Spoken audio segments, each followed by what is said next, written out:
Why, thank you, Adam. Good morning.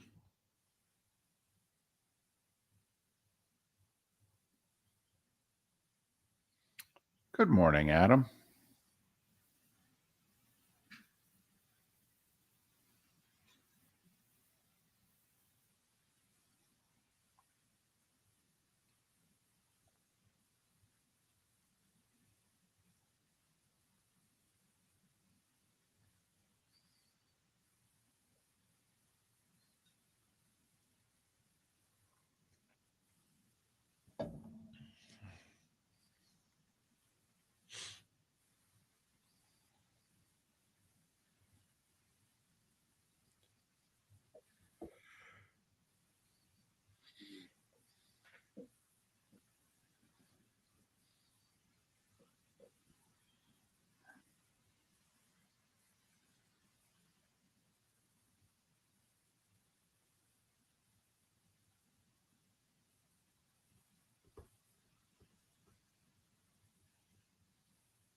What's up?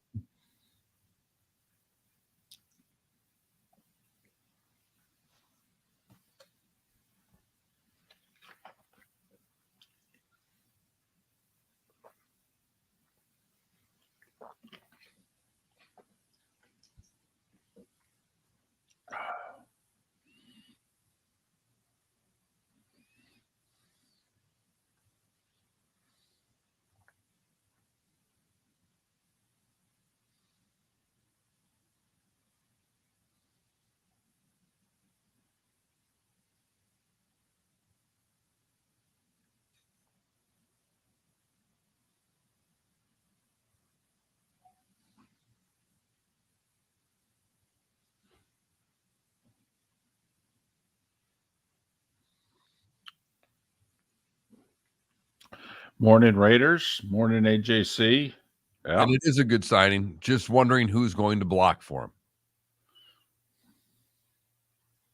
But what's his face last year? The Iowa State kid there ran his tail off before he got hurt. So Stevenson? No. Is that Hall? Yeah, Bryce Hall. There you go.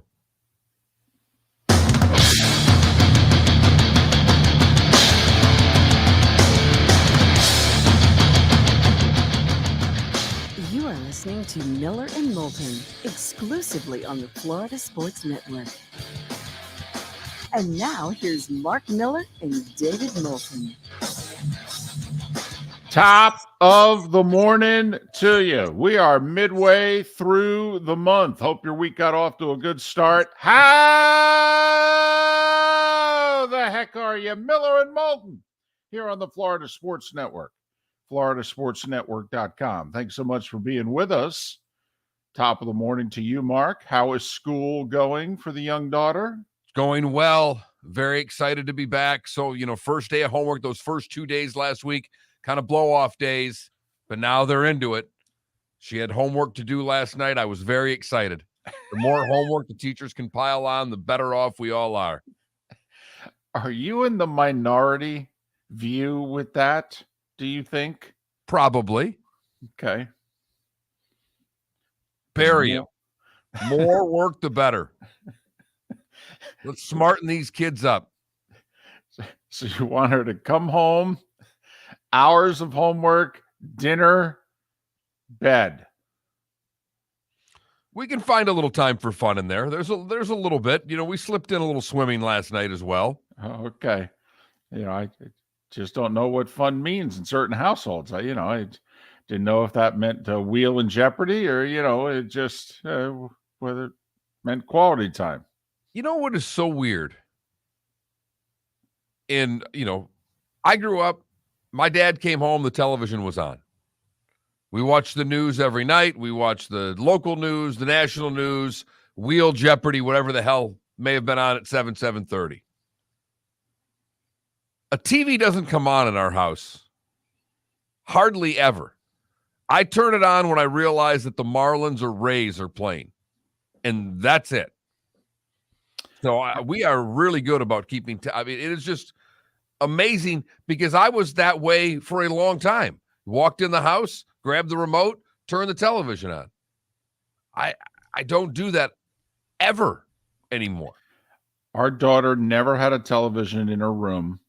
Our daughter never had a video game. Now, I have no idea if we did it right or wrong. It's how it worked out. Okay. There was one video game that we purchased. We had it on the main TV in the living room. It was, a fun type of game where 3 or 4 of you had to, play as teams type deal. And that was it. Don't know why it turned out that way. I had a TV in my room. In fact, it was a bone of contention. My grandparents, my mother's parents, bought me a really nice, small Magnavox color TV when I was like 10. And my mother... $680 for that 10-inch television, too. Right. Yep. It's crazy. A 30-inch TV these days is barely $100. Right. Unreal. The TV I have on my wall, which is approaching 60 inches, right, is probably less than what my grandparents paid for that 12-inch Magnavox in my room, that my mother was so appalled that they got me that she wouldn't let me take it out of the box for over a year. That's crap right there. Honestly, her parents are literally looking at her, and she said, nope, he doesn't deserve it. He's too young. That's ridiculous. They're like, what? He'd already memorized the 1965 through 69 right. baseball statistics, home runs, batting average, and RBI. What the hell you want out of this kid, Mom? Basically what they said. They said, come on, he wants to watch the Mets, the Yankees, the Knicks, and the Rangers. Okay, leave him alone. Otherwise he's going to climb out the window and he's going to create trouble on the streets. Just let him stay in the room. So, but nope, no TV, no video games. Yeah, well, good luck on the video games part of things. Yeah, I know. We've already crossed that bridge, and I don't know. I'm a video game person, so I have no problem with my daughter playing games. I don't know how we pulled that one off either. But you begin to realize the power you have as parents. I mean, if you say no, it's not a democracy. My mother was right the whole time. It's a benevolent dictatorship. It really can be if that's how you want it to be. Dad, can I? No. That's it. If you think about it, Our children growing up are like running backs in the NFL. They have no leverage. None whatsoever. And yet we give it to them. There are times that we do, yes. But if you think about it, and they, in theory, have to wait a lot longer to reach unrestricted free agency. I mean, in theory, if they draft a running back in the first round, after 7 years, they cannot control you. I mean, I would like to think that, we can, get our kids into, mid-teens before we lose control. I'd like to think, it's the goal anyway. I don't know. My future litigator would have something to say with you about that. I said, it's the goal. It's the hope. But maybe the analogy is correct. Maybe once they turn 8, you begin to lose control. Maybe. So, but speaking of running backs, a couple of them signed contracts yesterday. I figured, Mark, that if you're holding out, if I was a team, I'd give you another week. But by early next week, I need you in camp. We're 23 days away from Lions and Chiefs, which means that we're 26 days away from the first Sunday. Jets and Bills are 27 days away. I can stretch this out for one more week. I know the Browns and the Jets will play their third preseason game coming up, but most teams through this weekend will play their second preseason game. And if somebody were to come in after that, there's only one preseason game left, but there's about 8 good practices before the opening game. You come in, I test your conditioning, you don't play in the final preseason game, and then you got 2 weeks of practice. And I can make sure that by opening day, you're not going to pull a hamstring or a groin. And I can be play familiar enough with the plays and everything else that you should be comfortable for whatever we need to put you in for that first game. Right. On defense, maybe I can stretch out a little longer. But I was literally driving around yesterday before the guy started signing, running some morning errands, thinking about, if I've got an offer out there for Dalvin Cook or Zeke or, Fournette or Kareem Hunt, guys, you got 6-7 days.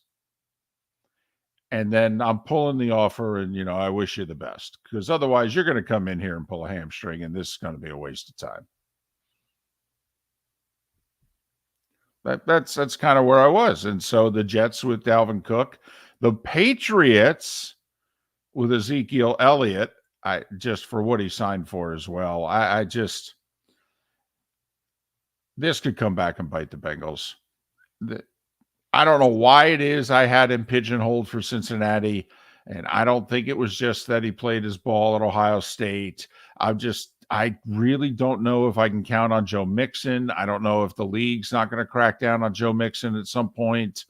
They lost Mixon's backup in free agency. I thought he'd be a great running back too. Okay. Maybe Fournette there. You're on to something, David. I really do. They had a solid 1-2 punch a year ago. They don't seem to have that this year. So I just had him pigeonholed at Cincinnati, much like the Jets think that they're a legit Super Bowl contender. Well, we know the Bengals are.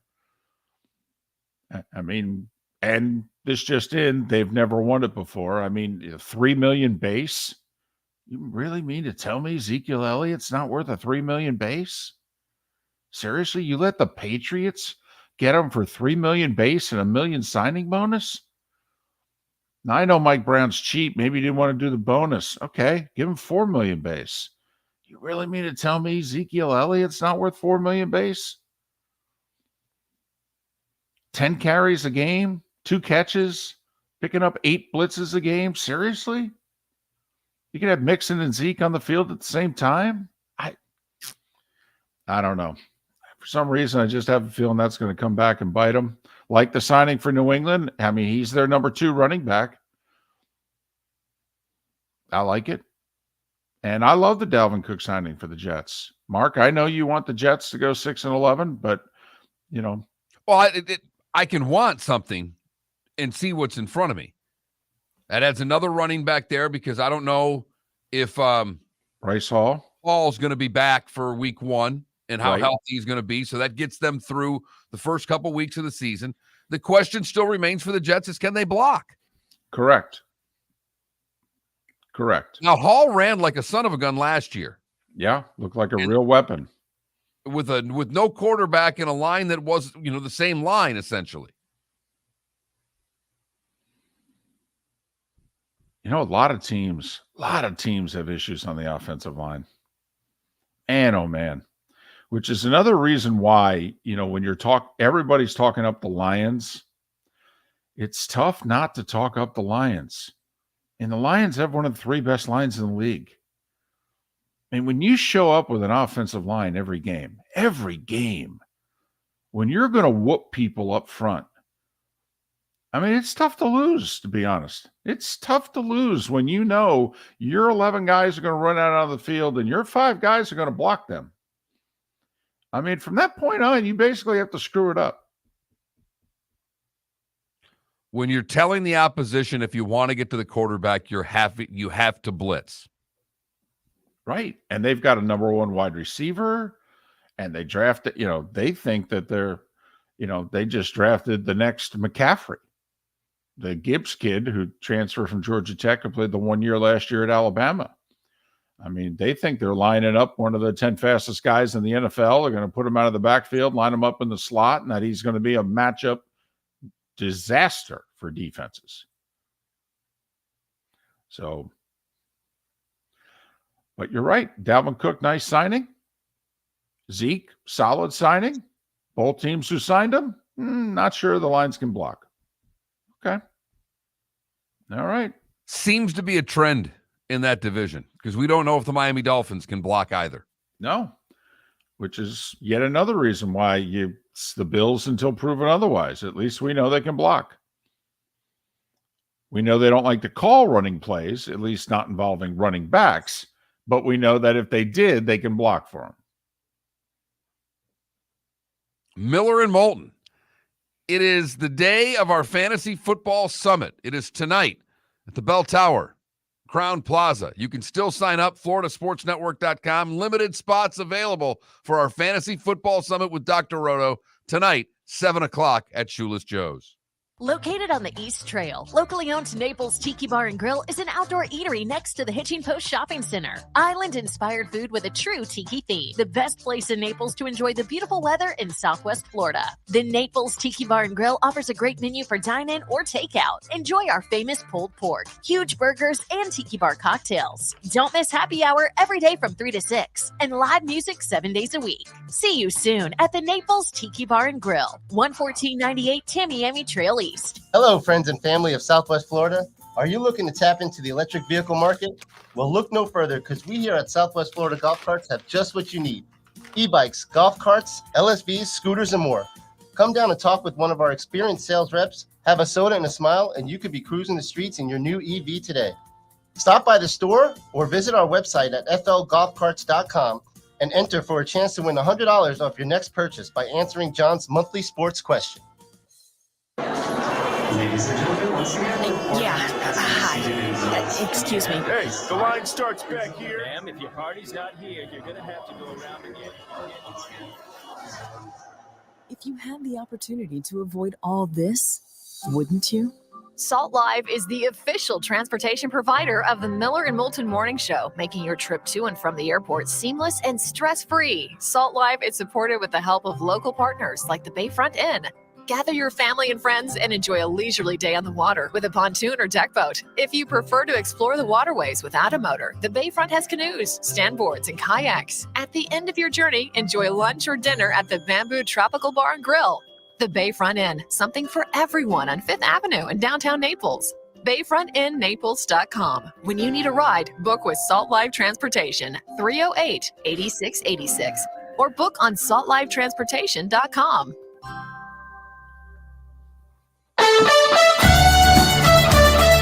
You were listening to Miller and Moulton on the Florida Sports Network.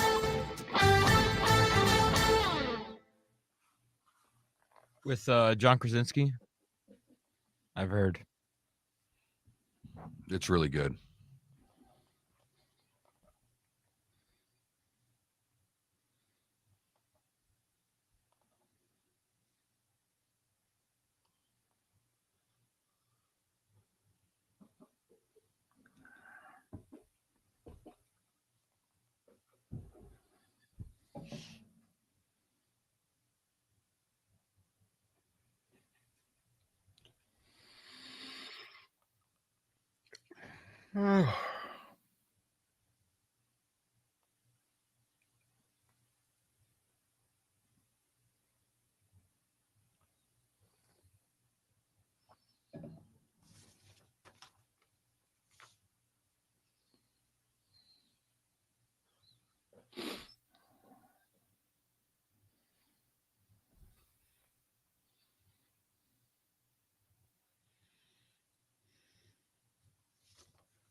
Thank you, Wes.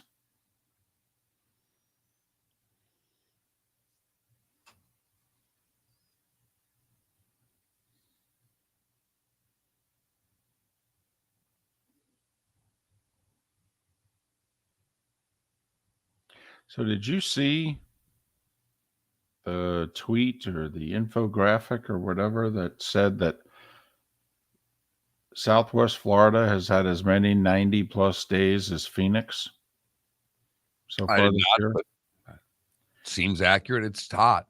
That it's, I guess, normally this time of year, there would have been like, I don't know, 60 days, 90 or above, and that it's almost double that right now. I mean, it got to 99 in Jacksonville yesterday.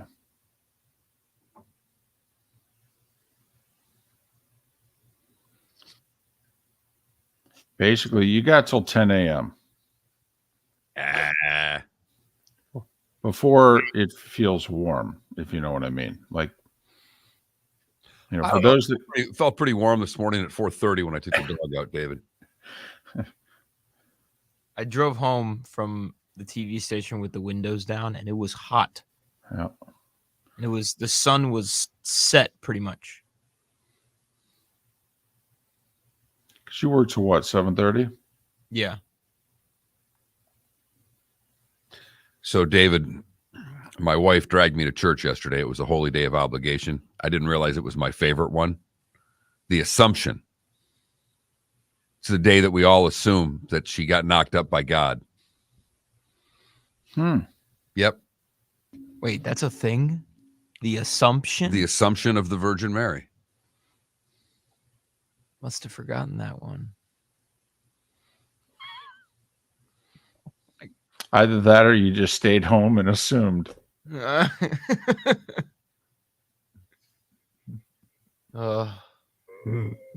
been a while since I've taken a theology class.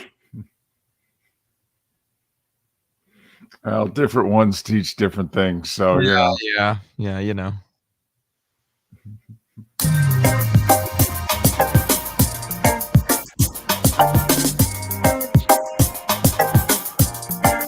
Welcome back to Miller and Moulton, only on the Florida Sports Network.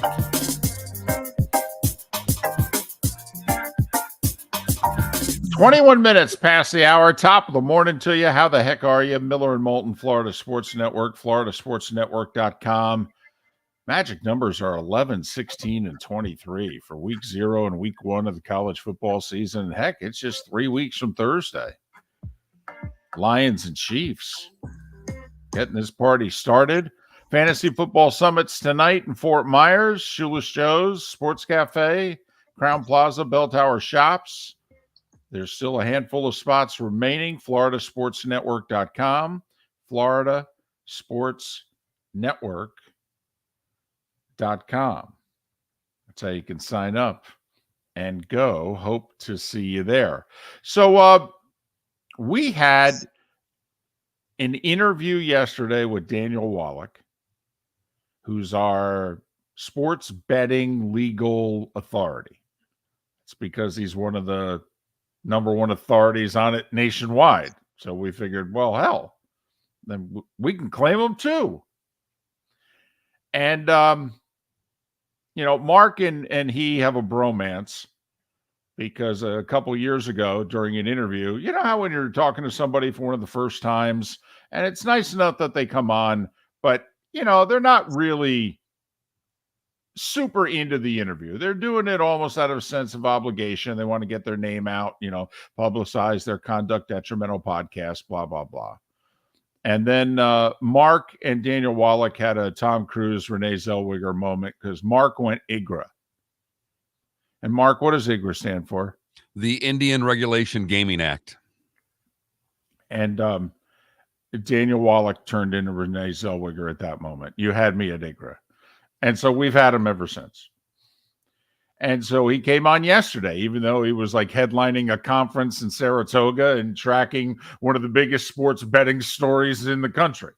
Yeah, he canceled on us yesterday and then rebooked himself. Right. That's obligation right there. That's you. It's you. You had him at IGRA. And so what he said would happen happened. That the Seminole tribe in the state of Florida, which right now are in the lead, heading down the stretch of the horse race, they are shockingly in the lead. The thought was they were going to be trailing the whole race and they were going to lose. And instead, they won in federal court 6 weeks ago. And they came around the far turn with speed. Wow. Secretariat at the Belmont. Like, what? And so now everybody else is playing from behind. And yesterday was the deadline. They had to file paperwork to continue the appeal process, and they did. So now the same court that ruled in the Seminole tribe in the state of Florida's favor is going to have to review their decision.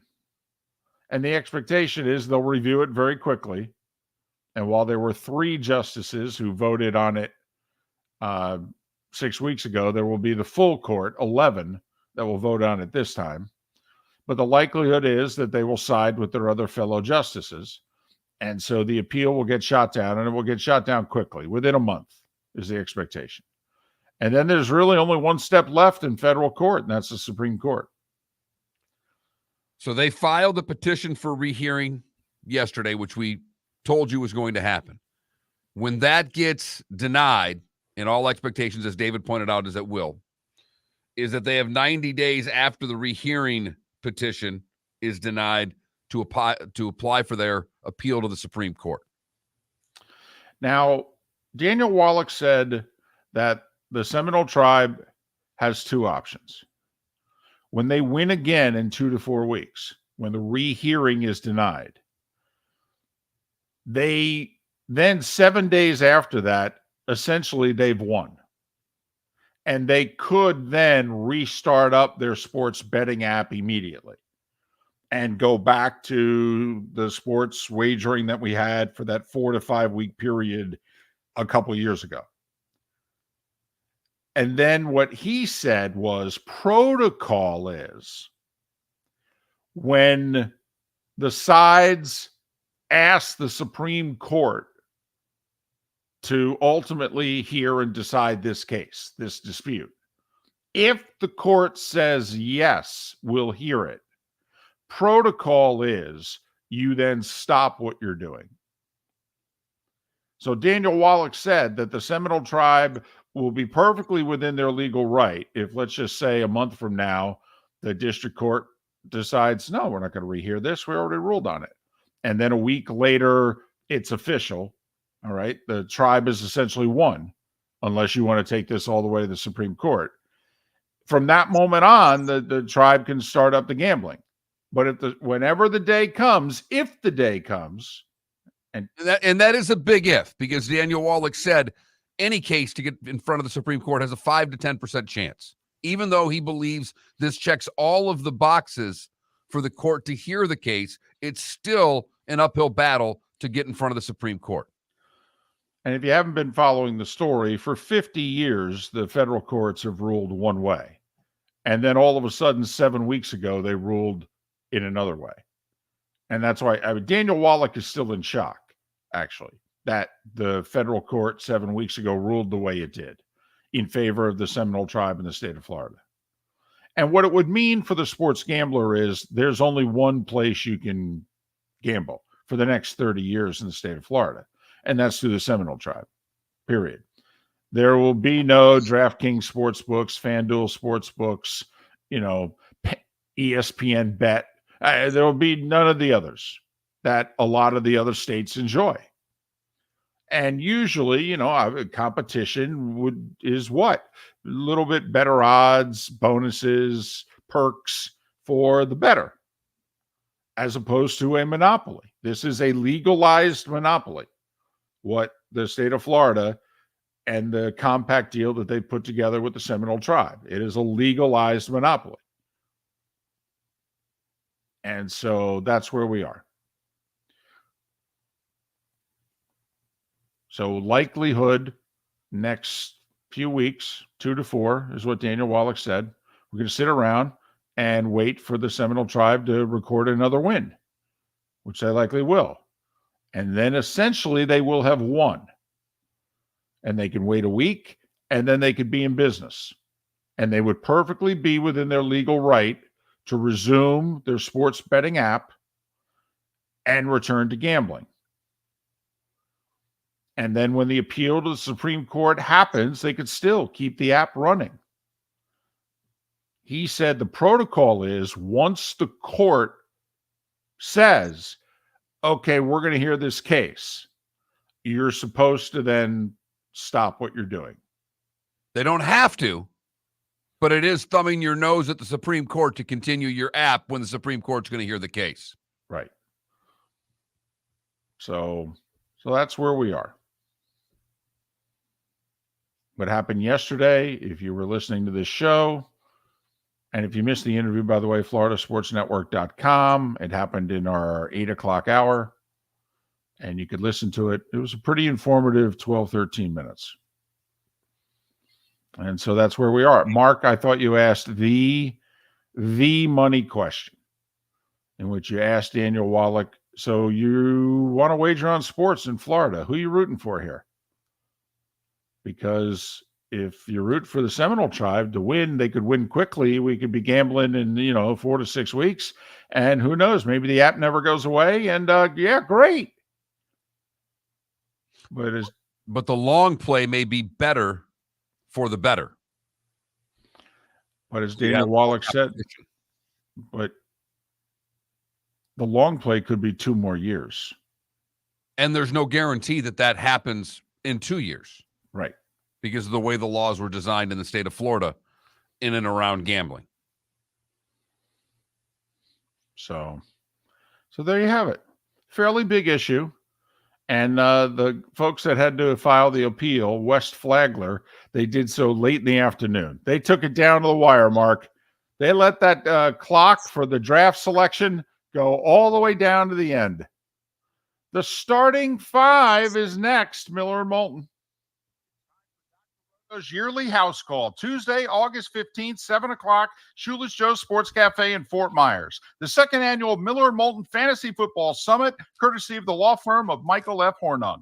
Dr. Roto will give you all the tips, secrets, while answering your questions so you can win in fantasy football. Sign up at floridasportsnetwork.com. $50 gets you dinner, non-alcoholic drinks, and Dr. Roto. Seating is limited. Sign up at floridasportsnetwork.com today. The law firm of Michael F. Hornung has successfully represented the citizens of Southwest Florida for over 30 years. As a former prosecutor, the information I know is information you need to know. If you've been arrested for a DUI, a criminal matter, or involved in an auto accident, call the law firm of Michael F. Hornung. I'm a local attorney with local knowledge to assist you through the process. For a free consultation, call 239-437-0095. That's 239-437-0095. Offices in Fort Worth. Visit Jason and Todd at the Diamond District. 20 years ago, Jason and I had the idea for a jewelry store like no other, with a vast selection of certified diamonds priced 8 to 12% over cost. A team of individuals who are educated, driven, and believe in cultivating relationships. Today, we have become one of the largest independent jewelry stores in the country. Todd and I love what we do and are in the store nearly every day, along with our GIA gemologists, master jewelers, custom designers, and non-commissioned diamond consultants, all of which we consider family. As direct diamond importers, we travel the world, forging relationships and sourcing diamonds. What we love most about our business is that we can call Southwest Florida our home. If selection, value, and comfort are important to you, give the Diamond District an opportunity. You won't find a better diamond buying experience.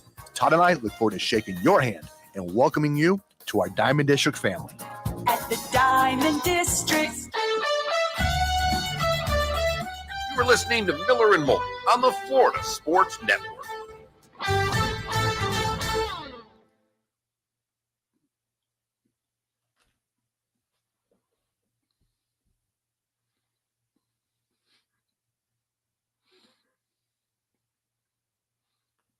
Hey, do you have a go-to site for analytic information, or do you subscribe to Pro Football Focus for it? I do not subscribe to Pro Football Focus. I follow them on Twitter. I follow Warren Sharp. But I do not have an analytics site that I pay for.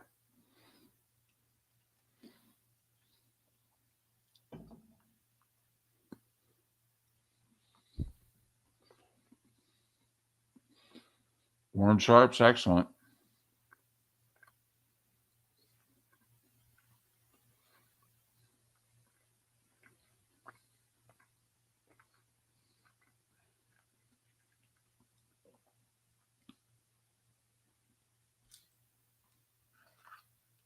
Yeah, thanks, Ammo.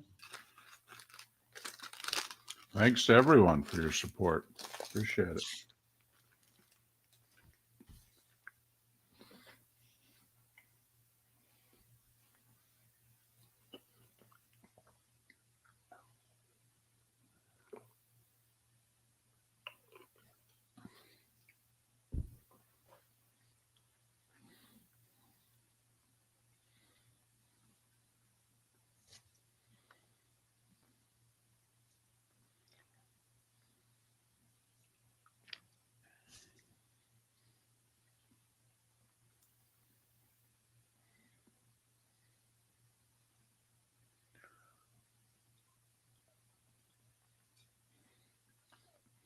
First day of daycare yesterday for the grandchild.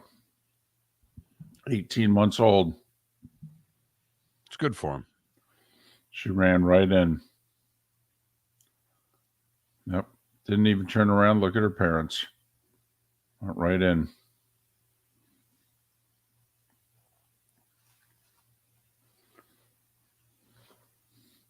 Well, the only thing she'll have to adjust to is nap time. They've got some sort of sleeping thing. Room's completely dark. They got a sleep machine on. They put her in some sleep suit. I do remember doing those mornings on Cape Coral Parkway. Tom Fuster giving me a little bit of money. And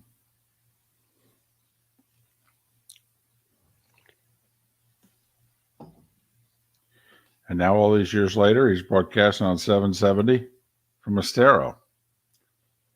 Down the road from a McDonald's. It's probably as far away from a McDonald's as you can get in Southwest Florida right here.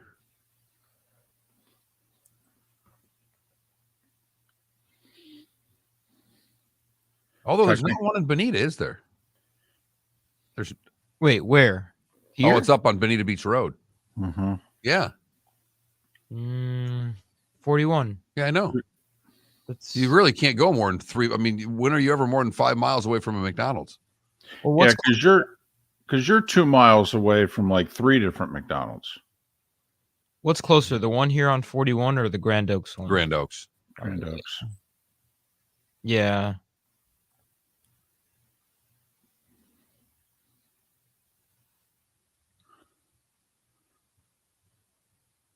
Have you ever been to Zeno's? Once. Good. No. That's why I've only went once. I had terrible service, and the food was average at best. By the way, we went back to Fancy's with my parents over the weekend. That place is so good. It is. Thank you for recommending that. I need some more. John DeSantis basically signed over the gambling rights to the Seminole tribe. Yeah. That's why this is, he screwed this whole thing up royally.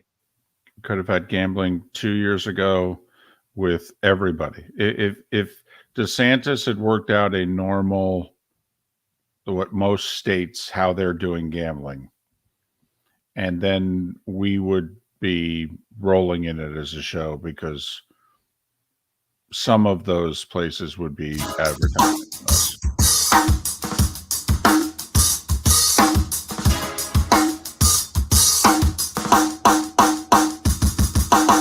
Welcome back to Miller and Moulton, only on the Florida Sports Network.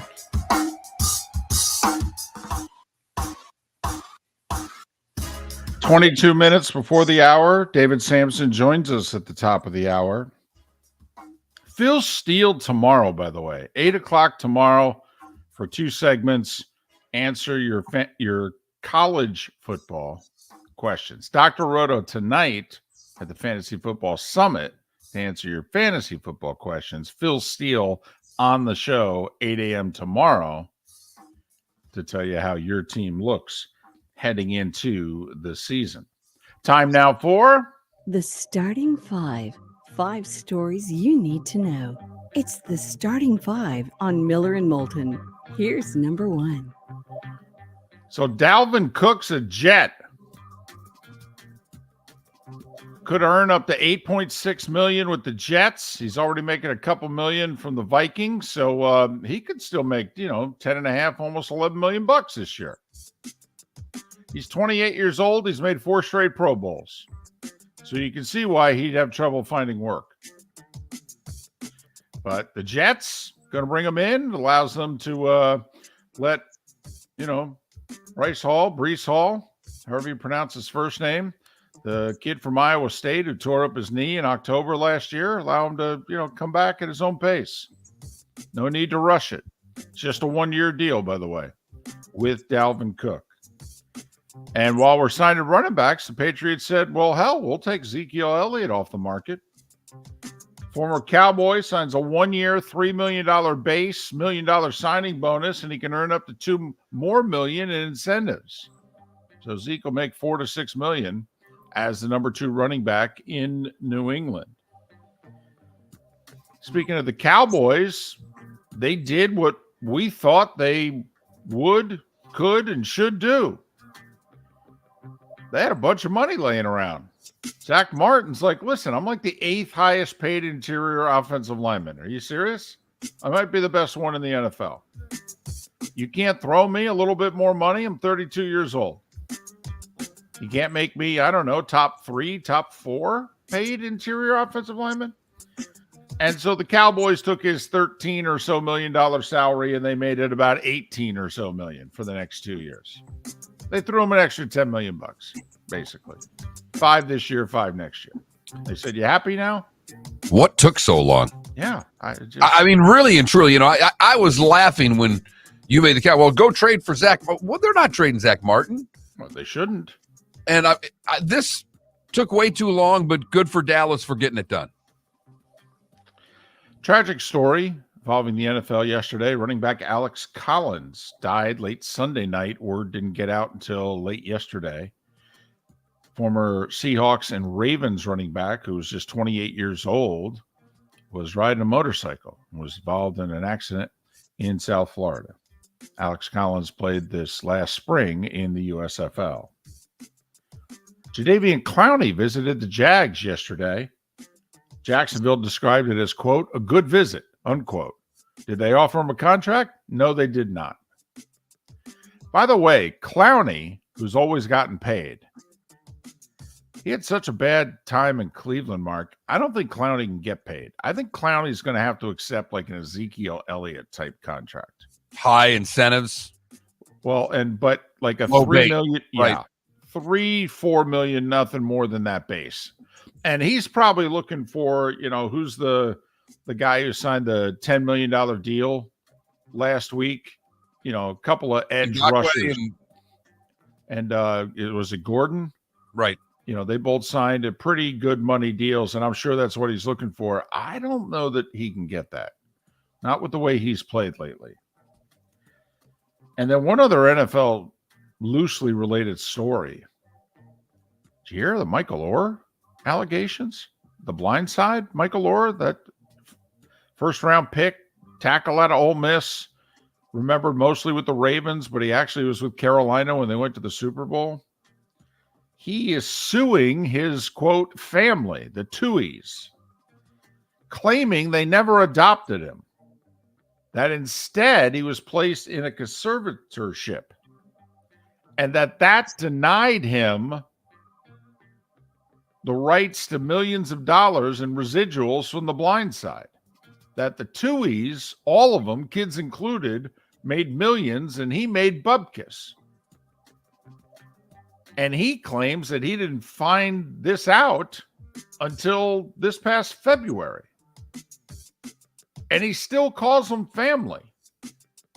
And he wants privacy and all that, but needless to say, and people going after Sandra Bullock and all this. Hey, she's an actress, for goodness sakes. But anyway, it's a interesting story. Tell you what, Mark, it'd make for a very different sequel. Blindsided. Netflix is already getting that documentary up. I feel it. College football AP Top 25 released yesterday. Georgia, the near unanimous number one. Michigan got 2 votes, and Ohio State got a vote. Michigan 2, Ohio State 3, Bama 4. Rest of the top 10, LSU 5, USC 6. Highest USC's been in quite a while. Penn State 7, Florida State 8. Did I see this right, that this is the lowest Bama's been ranked since 2009? Right. They're 4th. They are. They're 4th. They're slipping. The disrespect they're showing Alabama is unbelievable. Yes, it is. Yes, it is. Florida State's 8th. Highest they've been ranked in 6 years in a preseason poll. Also, they're the only Florida school ranked in the entire top 25. Clemson 9, Washington 10. For what it's worth, Texas 11, Notre Dame 13, Oklahoma 20. 6 SEC schools, 5 Big Ten and Pac-12 schools in the top 25. 4 Big 12s, 3 ACCs. The 2 non-Power 5 schools in the top 25. The aforementioned Notre Dame and Tulane coming in at number 24. By the way, today's the deadline. If Florida State, Clemson, anybody else wants to get up and leave the ACC, no one's called any board meetings. So the expectation is it's going to be status quo until next spring. And then all hell will break loose then. Gives Florida State time to, rally that money they're going to need to buy their way out of the contract if they want to go that route, or gives them time to get 7 other schools to join them in leaving. They can just break it up naturally.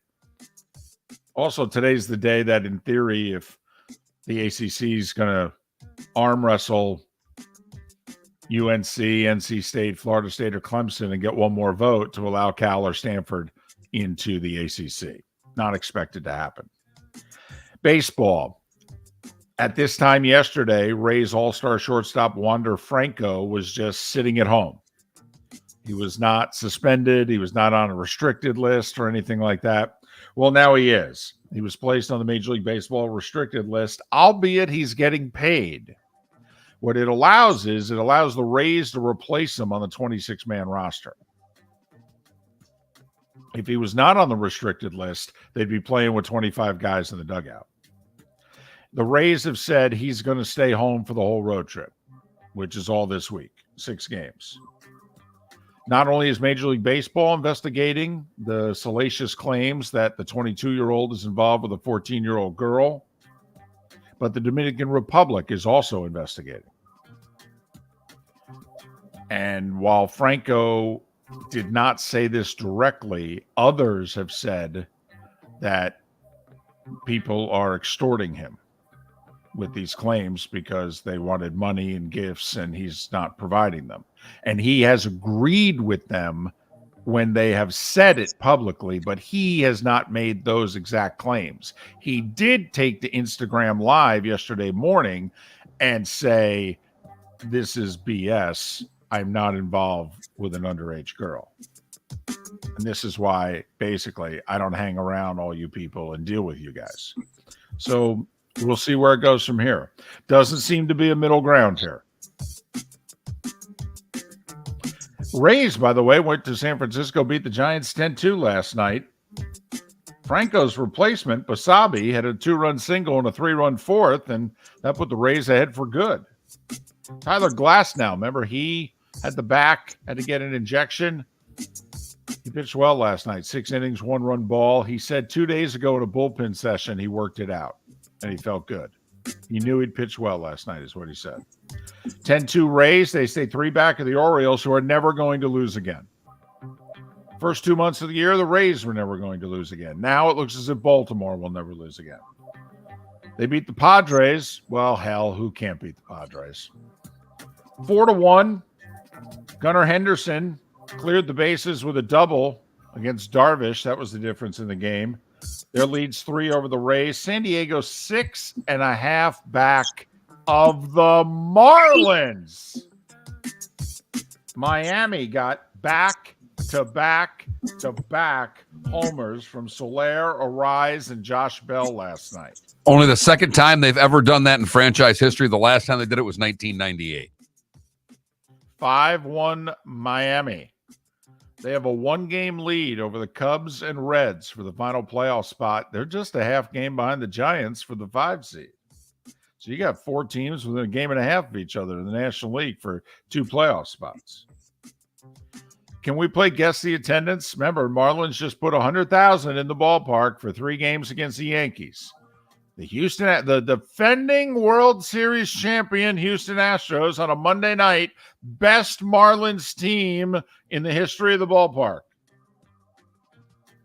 Although you could argue that because Stanton and Yelich were on a team 6 years ago that won 88, 89 games, but whatever. They were never really in the playoff chase. All right, guess the attendance. Over under 15,000 last night. I'm going over. I watched a chunk of it. It looked like there were some people there. I'm going to go under. 13,263. And we thank you. It did not sound like 15,000. Well, you know, they were all yelled out from the 9th inning the night before. The Braves whooped up on the Yankees 11-3. They scored 3 in the second, 4 in the third. New York's 5.5 behind Toronto for the final playoff spot in the AL. They'd have to leapfrog 3 teams to make the playoffs. They're a game over 500. It's not happening, okay? They finished last year going 49-43. They're 60-59. Do we need to do the math? All right. That's 109 wins and 102 losses in their last 211 games. They're basically an 83-win team is what they are. They are. I mean, when Brian Cashman and the Yankee fan base realizes this, it'll probably be better for all involved. Mets hit 3 homers, beat the Pirates 7-2. Texas bombed the Angels 12-0. With Texas winning, Houston losing, the Rangers leads 3.5. The Angels are 7 back for the wild card. They put a fork in them. Kansas City's 2 in the ninth, beat Seattle 7-6. Mariners 2 behind Toronto for the final playoff spot. Colorado with 4 in the 8th, beat Arizona 6-4. Diamondbacks 3.5 behind the Marlins for the final playoff spot. And the Cardinals with 4 in the 7th, beat Oakland 7-5. By the way, Mark, do you know the closest division race in baseball is now the AL East? Remember, it was just last week that like 5 of the races seemingly were within 2 games. Well, since then, Cleveland can't win a game, and the Twins Dodgers, open that up. The Dodgers are doing what they're doing. Right. So it's 3 in the AL East. It's 3.5 in the AL West and NL Central. 4.5 in the AL Central. And the Dodgers and Braves, you could already put the check mark next to. We talked about it earlier. Wes Flagler filed the paperwork for a rehearing. So we'll see whether or not their case against the Seminole Tribe gets heard again. It likely won't. It then will likely be appealed to the Supreme Court. In the meantime, no sports wagering in Florida. And finally, Mark, we were talking yesterday about cities, Milwaukee and the Brewers and the dispute. Yeah, the city of Raleigh very quietly just handed the Carolina Hurricanes $300 million to do what you need to do with PNC Arena there. Yeah, we're good with it. Knock yourself out, boys. Try to dance with Lord Stanley one more time. But here's $300 million. And as we approach 7 minutes before the hour, that was the Starting Five every weekday morning at this time on Miller and Moulton. $300 million, huh? Yeah. You and I have both been to that arena. That arena looks like it needs about $300. I don't know what the hell they need. That arena's nice. No idea what they're going to do with that. I don't know. New suites. Yeah, you could always expand a concourse, I guess. Whatever. You can always upgrade, David. Apparently, you can always upgrade. But I guess Milwaukee could use that chunk of change, apparently, as well, as they're asking for, what, $200 million more than that to do the renovations they need on their ballpark. David Samson coming up at the top of the hour. Antwan Staley to talk about the Jets making even more moves. You think your team's all in. The Jets Jets are all in. Our buddy David Samson, he's all in with us next. Hello, friends and family of Southwest Florida. Are you looking to tap into the electric vehicle market? Well, look no further, because we here at Southwest Florida Golf Carts have just what you need. E-bikes, golf carts, LSVs, scooters, and more. Come down and talk with one of our experienced sales reps, have a soda and a smile, and you could be cruising the streets in your new EV today.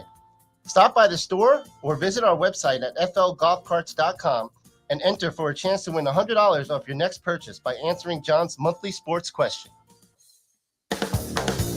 Visit Jason and Todd at the Diamond District.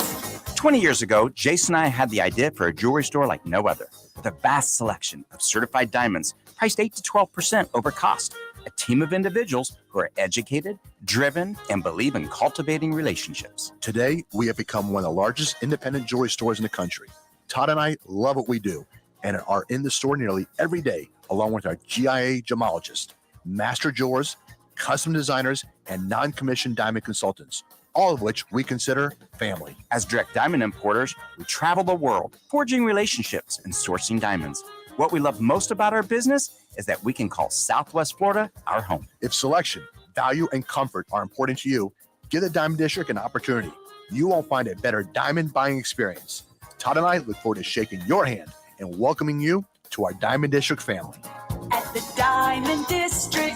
It's time for Dr. Roto's yearly house call, Tuesday, August 15th, 7 o'clock, Shoeless Joe's Sports Cafe in Fort Myers. The second annual Miller and Moulton Fantasy Football Summit, courtesy of the law firm of Michael F. Hornung. Dr. Roto will give you all the tips, secrets, while answering your questions so you can win in fantasy football. Sign up at floridasportsnetwork.com. $50 gets you dinner, non-alcoholic drinks, and Dr. Roto. Seating is limited. Sign up at floridasportsnetwork.com today. The law firm of Michael F. Hornung has successfully represented the citizens of Southwest Florida for over 30 years. As a former prosecutor, the information I know is information you need to know.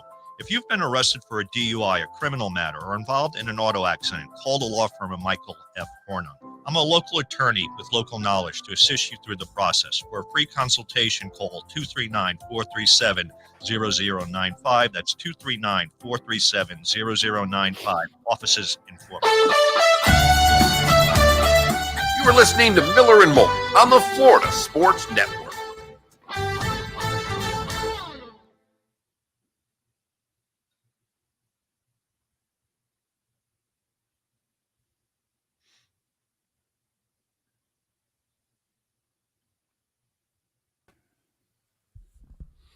DC, I haven't seen Anthony Barr sign. Did he? If so, I missed that. No. Morning, He went- David. He Good went to morning. New Orleans to work out and what have you. I thought. Right, but he didn't sign. No.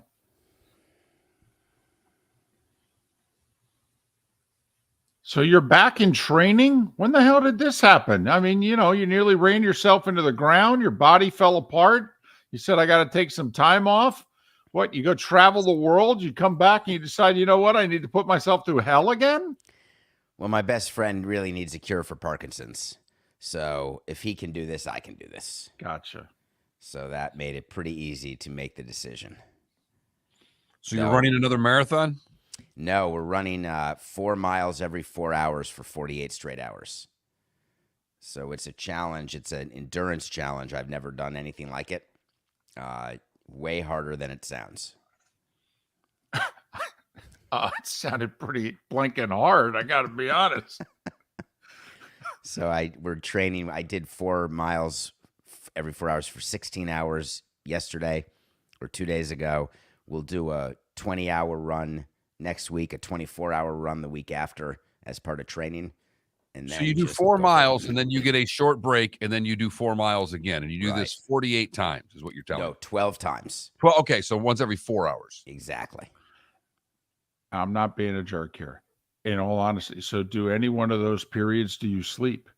So you try to, and you can do some funny math because you have 4-hour periods. So let's say you have to run 4 miles from 10 p.m. to 2 a.m. Oh, so you could do 7 hours. You could run 4 miles, sleep 6 hours, and then run 8. Because you could run at the end of one segment. There to you the go. Beginning To of the another. Okay. But your body really stiffens up if you rest. They don't suggest doing that, people who've done the challenge, because your body really stiffens up if you sit for 6 or 7 hours. Well, what if your body's already stiff? So that's the issue, right? You need to get these massages, and you need to take Advil, and it's going to be bad, but it'll be great. There's a bunch of us doing it, and we have a big support team. We have our food plan. There's food being delivered and at all times because you're really hungry, because your body is burning so many calories. It's going to be interesting. What's the worst that could happen? Do you have a course, or is it the same 4 miles that you're running over and over again? We have 3 4-mile courses. Okay. So we'll do each one of them 4 times. Okay. I mean, just because with running, boredom sometimes can come into play, and seeing something new and doing something different. And that's why we chose 3 routes, all from the same home base, which will be the base of operations. There'll be food trucks, and there's in the gonna be city? cameras. No, we're doing it in Sag Harbor, Long Island. Okay.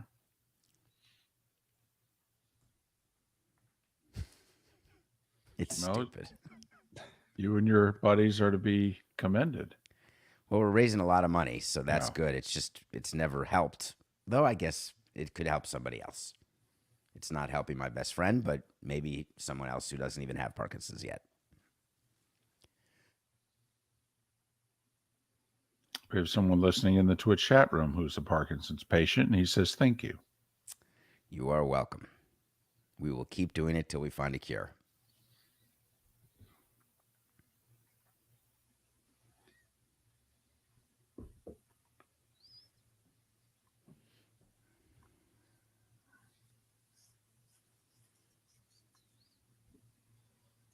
It was funny. We end our show with a few little tidbits that we do, and one of them is dates. And when Mark said it was Steve Martin's birthday, I thought of you, and I said, oh, David Samson's going to go nuts. I love him.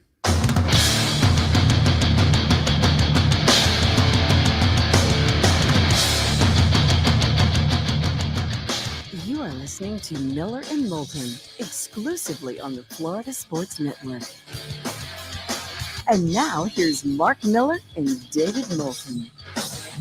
And if it's the top of the 7 o'clock hour on a Tuesday, that means it is time for one David Samson. He of the Nothing Personal with David Samson podcast weekdays live, 8 a.m., a variety of places. He also talks sports on CBS Sports HQ. You hear him at least weekly, if not more than that, on the Dan Levitard Show. You can follow David on Twitter at David, the letter P, Samson, David P. Samson.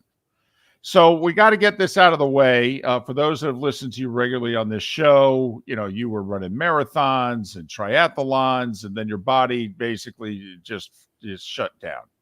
So you put yourself back together again. You've traveled the world, and now we take to Twitter and find out that you're running. You're going to put yourself through hell again. What's going on? What's going on is I'm trying to raise money to cure Parkinson's because my best friend has it. And so I'm going to do 4 miles every 4 hours for 48 hours. It's a challenge. And my friend is going to do it as well, who's got Parkinson's. So if I ever feel tired, I look at him. And we're going to raise money, and we're going to do it, and I'm going to find a way to do it. But it's not an easy challenge. It's not as hard as 7 marathons in 7 days on 7 continents, or maybe it is. I'm not exactly sure, but the training has been harder. You love the training, though, don't you?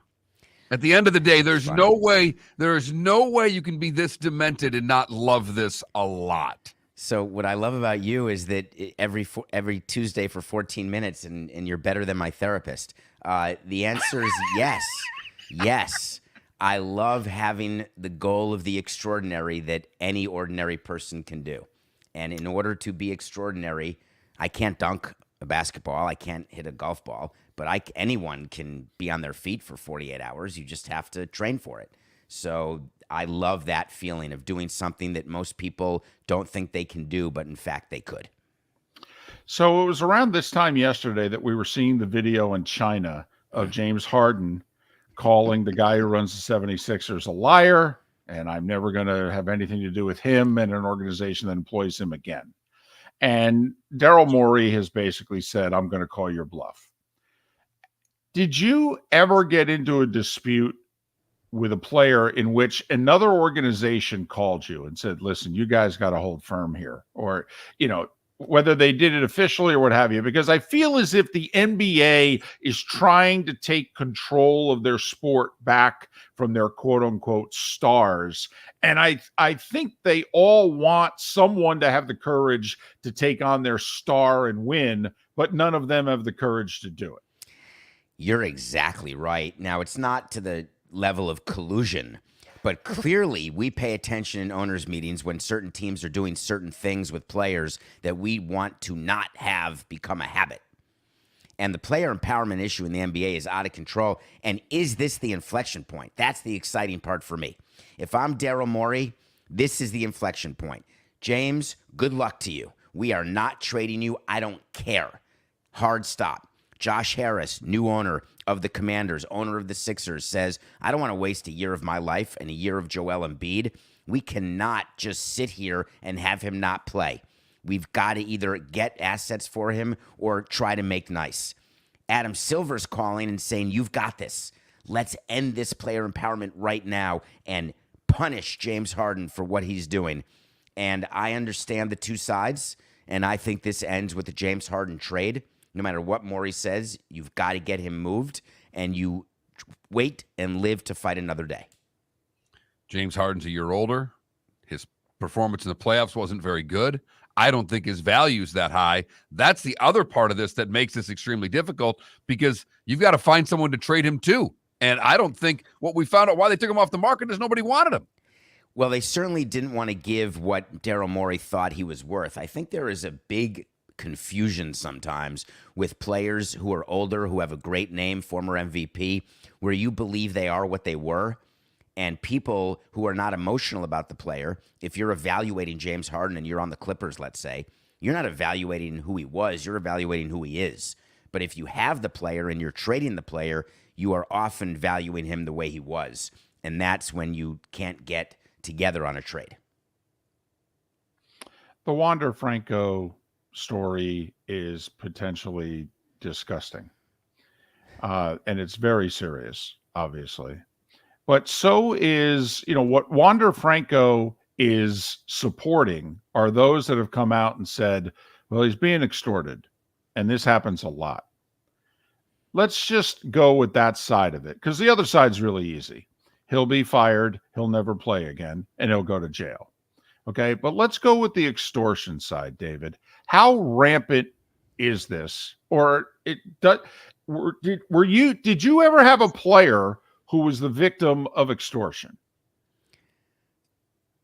I'm trying to decide if it happened 3 times or 23 times. But the answer is it is so prominent. Here's what happens. You've got everything from Busconis, and Busconis are like agents who take care of players, who help players when they're children and get extra percentage, higher than agents get. They act like agents to the young Dominican players, but they get a higher percentage of player earnings than what agents would get who are certified in the U.S. Then you've got situations like with Cespedes, where you're trying to defect from Cuba, and you've got a situation where some players get helped in that way and owe their agent or Busconi lifetime earnings, and that can lead to violence and fights, etc. Extortion's something different. We saw David Ortiz get shot, and that is just an example of things that can happen in the Dominican. There's such a problem, which is why Major League Baseball and its investigation is going to take a minute here, because you can't get to the bottom of anything in the DR quickly, because there's so many different issues going on there. And they've tried to clean it up, and they've helped with ages, where there was terrible line about how old players were, and that was getting them paid more money. There was people coming to me and saying, sign this kid, and he's good, but you've got to sign his brother, his cousin, and his aunt if you want to sign the good player. And teams do that. I've done that. We've signed crappy players in order to get the good player. You do things to get players that you wouldn't do in the U.S., that aren't allowed in the U.S., which is why we've always been in favor of the international draft, where players are just drafted and there's none of this funny business. So it is a concern that Franco is being extorted, and it's also a possibility that he's not, and MLB is going to have to get to the bottom of it as quickly as possible. The international draft, why is that not happening? Because the union wanted too much in return. So owners want it, and we always had 23 votes for the international draft, which is what you need to make it part of the CBA. Some teams did not want it because they take advantage of their money and their power in the Dominican. I was always in favor of it because it levels the playing field. But the union viewed it as a huge give to do an international draft, and because they don't like drafts and slotting of any players, U.S. players or international players. And so they would ask for things in return where the trade was not worth it.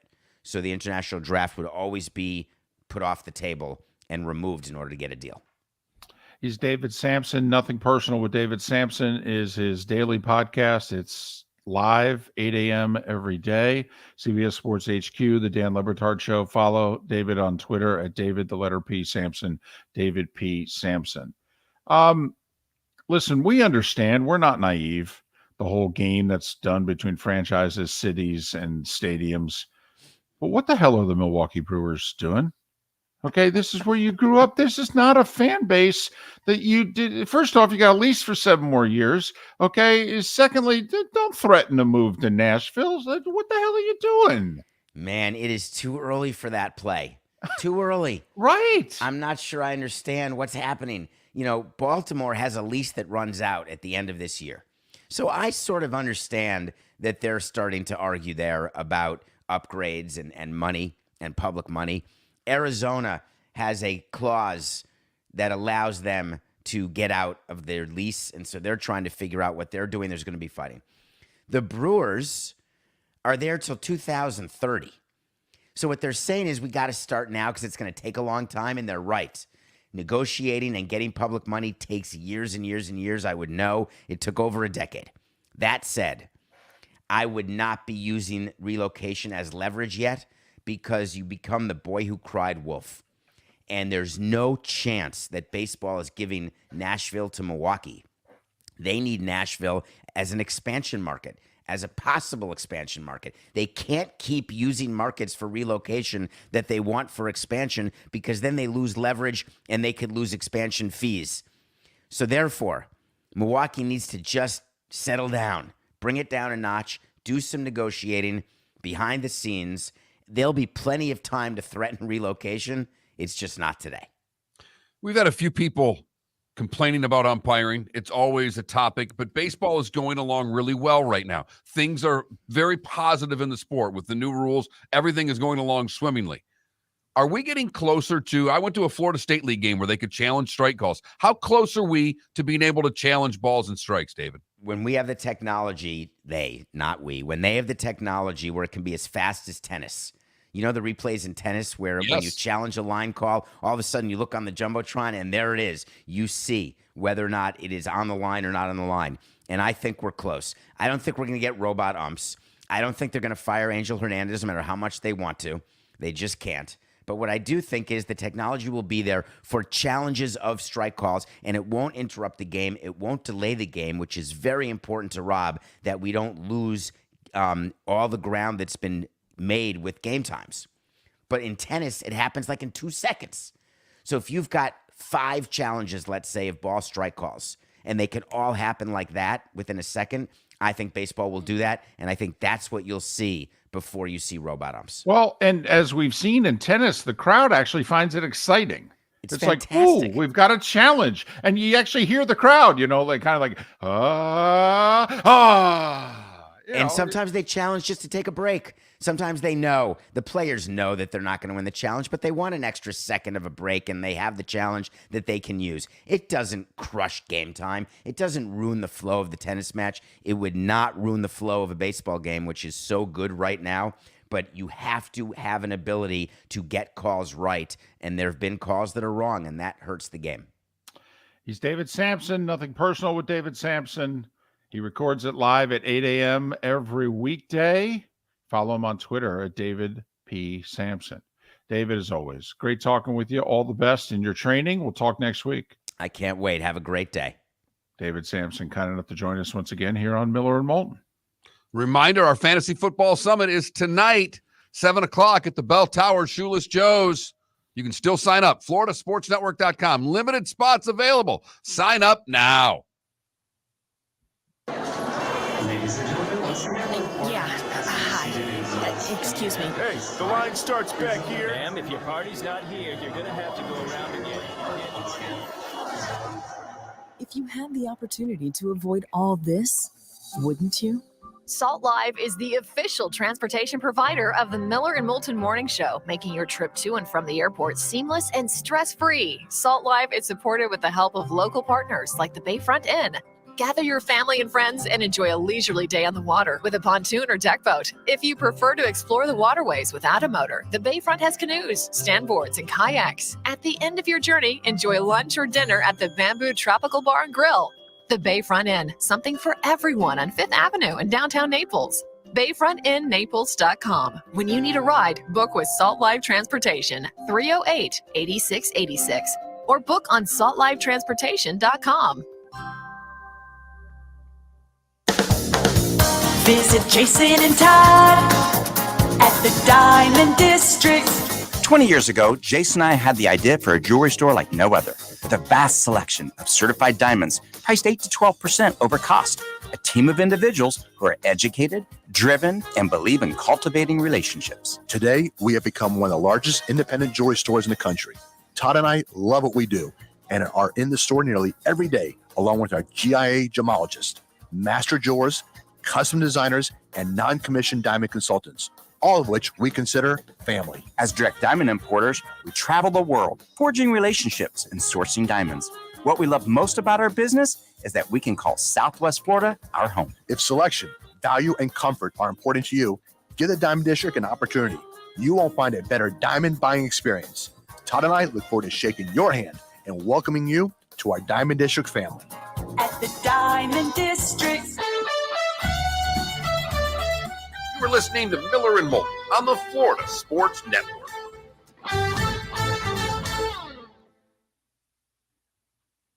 I did, and I concur on the cup date thing. That's very nice. I like it. It's got a good ring to it. I'm trying to figure out ESPN. They must let them have international, because like when the U.S. played, they didn't get any highlights. They had that Spain highlight already this morning. It's a good point. Yeah. Yeah, because they just show pictures. Right.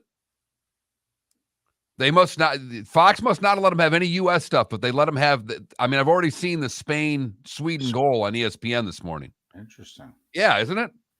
I was telling Felipe, I'm a really big fan of World Cup Date.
Mr. Boutte, that is one hell of a question. Okay, when you say recreational cannabis, legal weed, period, that not medically, not recreational means that anybody can go buy it. Sports betting.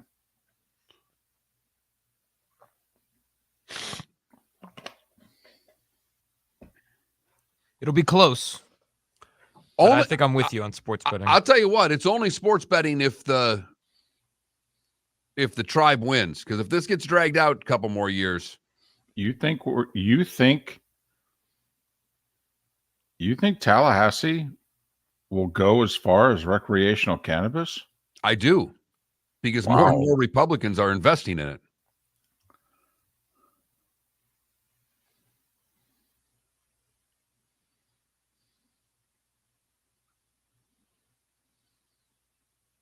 For better or for worse, legal cannabis in Florida. Damn.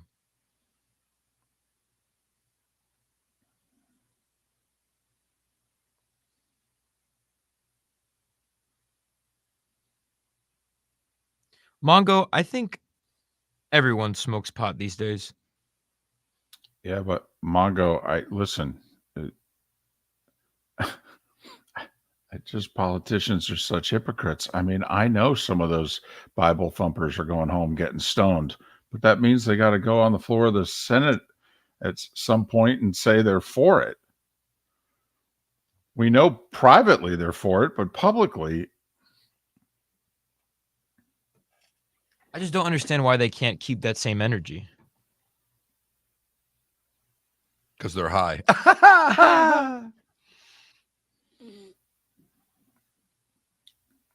That's a great poll question, by the way. That is a great poll question.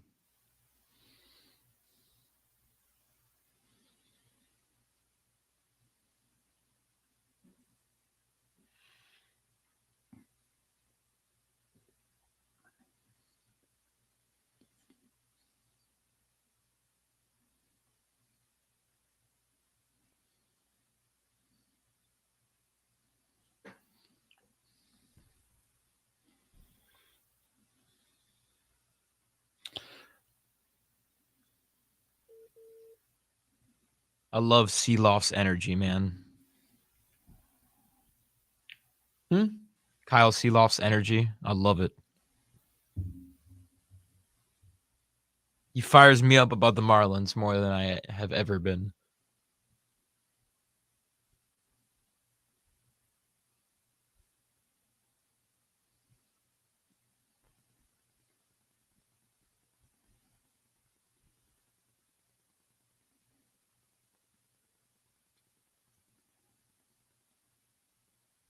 Here we go.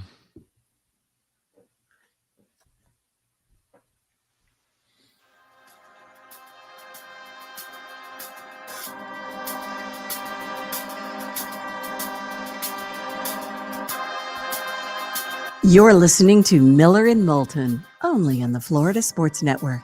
And now, here's Mark Miller and David Moulton. 21 minutes past the hour. Antwan Staley will join us in 40 minutes. Covers the NFL and specifically the Jets for the New York Daily News. They're all in, Dolphins. They're all in. Are you guys all in? We'll discuss coming up. Antwan Staley in 40 minutes' time. Miller and Moulton, the Florida Sports Network. Go to floridasportsnetwork.com because tonight's our fantasy football summit, and we literally have a handful of spots left. So if you want in, well, now's the time.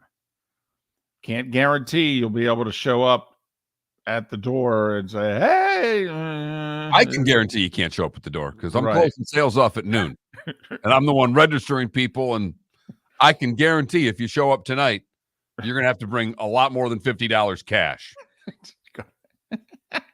So, see, I know a guy. My guy's Mark Miller. So anyway, go to floridasportsnetwork.com and ensure your spot at our Fantasy Football Summit, brought to you by the law firm of Michael F. Hornung. I mentioned fantasy football not just because of our event. Did you see the fantasy football bet that got paid off last night? I did. In the Rays game. I did.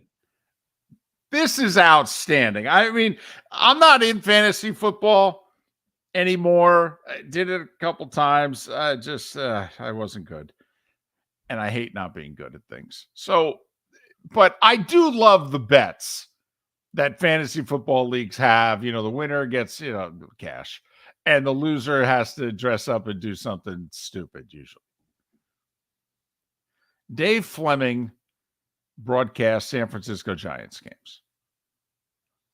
And Dave Fleming apparently finished dead last in his fantasy football league.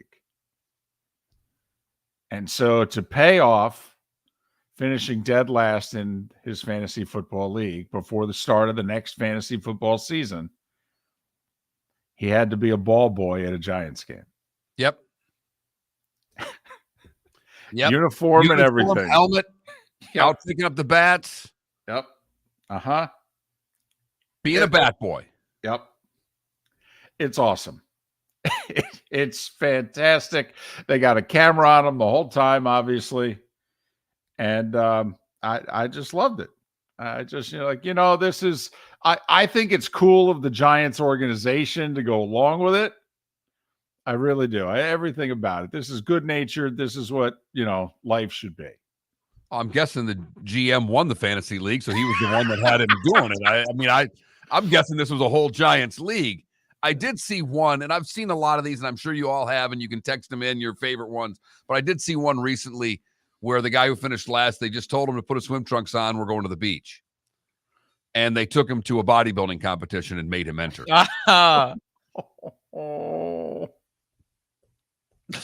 And there are these, big men posing, all ripped up, and here's average-looking guy having to stand there and strike the poses as well.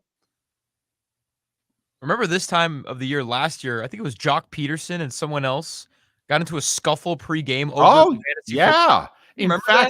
In fact, didn't they argue twice? Yes. Didn't they meet in the outfield in one city and 3 weeks later continued it? Is that just a testament to how big football is? The NFL specifically, that other players in other leagues are participating in fantasy football?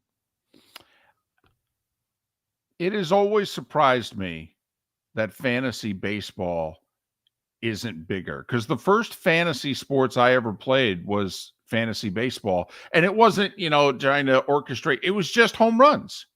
It was just you drafted a team to hit home runs. That was it. It's a little more complex now, but I kind of like that style. But the problem is, David, baseball is played every day forever. No. It's true. It's every day. You've got to set a lineup. It is a full-time commitment to play fantasy baseball. Even though some leagues may set a roster once a week, and there are ways you can do it, you're still having to pay more attention to more things. Fantasy football, for the most part, is one day. It's easier. It's one day. Yeah, you got to put your Thursday guys in. Whatever. But really, it's waking up Sunday morning, setting your lineup, and calling it a day. I mean, 99% of people that say they don't play fantasy baseball, their reasoning is because the season is too damn long. But if we were running another major professional sports league, I mean, I would have been having meetings for the last 15 years. We've got to figure out a way to make our fantasy footprint bigger. I mean, there are two things that have taken the NFL to the level that it is now, and it has nothing to do with the product on the field. It's betting and it's fantasy. I mean, that's what's taken the NFL. Why is March Madness the event that it is? The bracket. The bracket is made madness the madness. Okay, if you're these other sports, don't you have to figure out? I mean, obviously people like playing fantasy. They'll play it for 15, 18 weeks a year. I mean, can't you lure them in for a short time?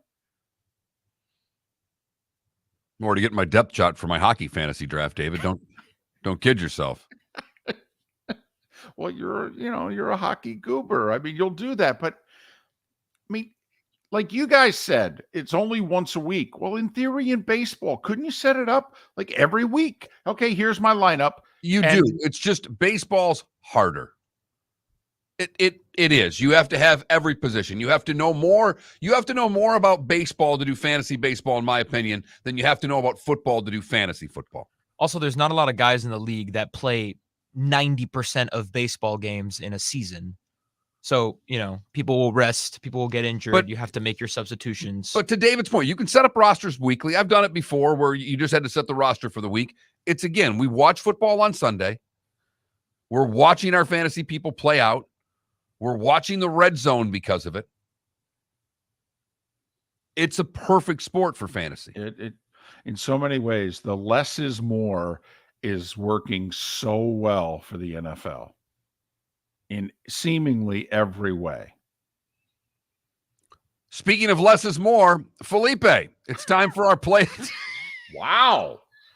Damn, came off the top rope there. It wasn't even needed. It wasn't necessary, and I apologize. It was just right there for the taking, and I took it, Felipe. I apologize. Play of the day, what do you got for us, whatever. Felipe? The Marlins wanted more and more and more because they are back on the play of the day. Back-to-back Jacks in the 8th against the Astros. 1-2 pitch. Swung on, hit high in the air, deep left field. Get some legs. Stretch. It's gone. Solaire with number 29. The 1-0 pitch to a rise. Swung on, hit high and deep. Right field. Stay there. It's off the pole. They go back to back. They're teeing off on Valdez here in the 8th inning. 1-1 the count to Bell. And the pitch. Swung on, hit high and deep. Right field. They've done it. Back to back to back. What on earth is going on here in Miami? Love the energy from Kyle Seeloff, radio voice of the Miami Marlins. Josh Bell finishing that trifecta of home runs on his birthday. Marlins win 5-1. Let's go. Come on. Come on. I've never felt like this before. We've got Tom Brady on the other side of the glass over there. I was 3 years old when they went to the World Series. They're not going to the World Series this year either. Magic in Miami. This is the year for South Florida sports teams to make the playoffs and then get beat. To make the finals and then get beat. NL champs. Feeling it. He's on a roll. Oh, wait, the Braves exist. Oh, okay. Yes, they do. Yes, they do. Go to break.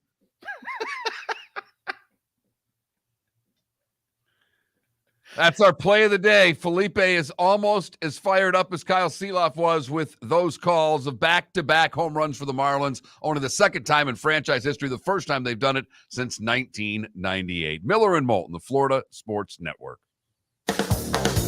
Visit Jason and Todd at the Diamond District. 20 years ago, Jason and I had the idea for a jewelry store like no other. With a vast selection of certified diamonds priced 8 to 12% over cost.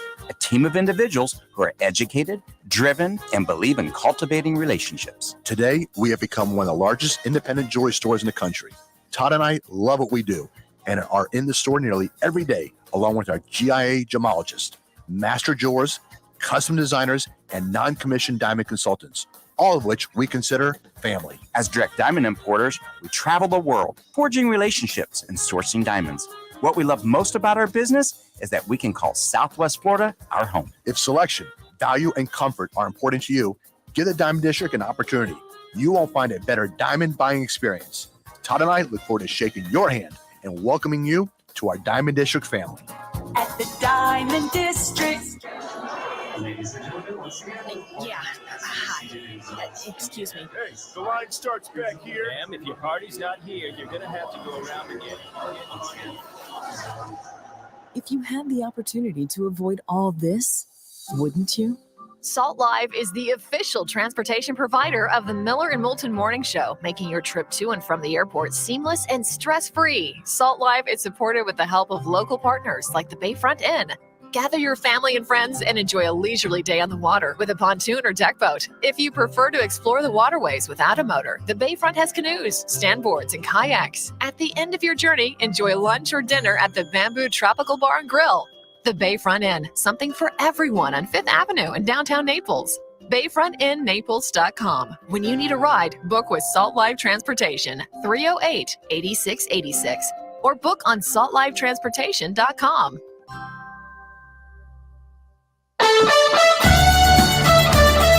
You were listening to Miller and Moulton on the Florida Sports Network.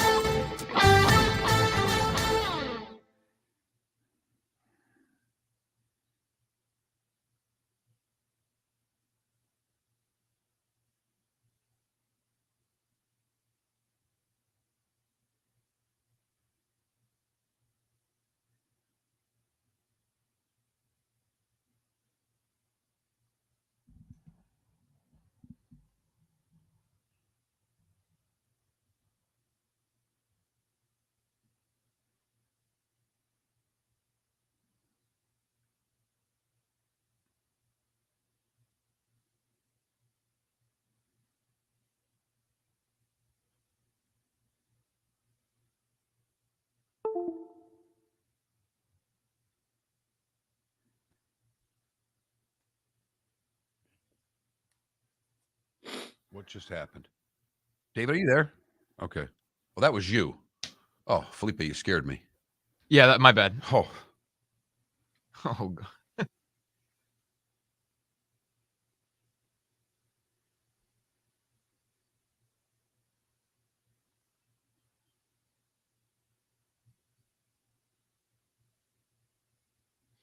God. Yeah, the text you sent me, of course.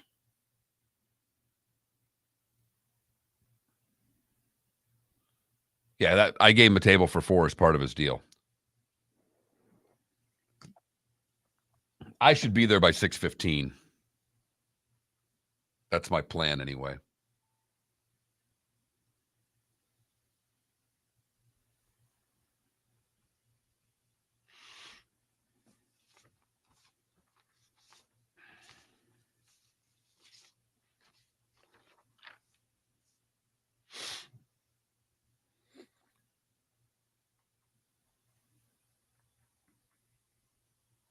So it's just one table for 4? Correct.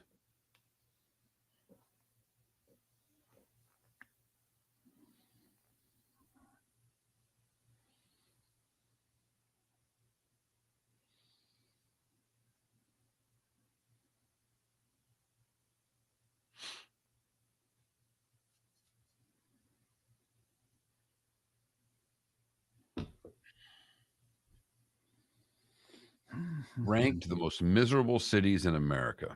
Cleveland, Ohio. Oh, this is no fun.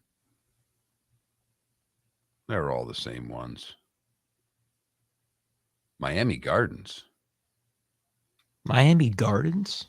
Ranked one of the most miserable cities in America. Oh, my. According to whatever this little thing is here. Yet the Dolphins have been bad for 20 years, but dang. Must be the price of parking. The traffic, certainly.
I got a bunch of college football here. Yeah, let's go.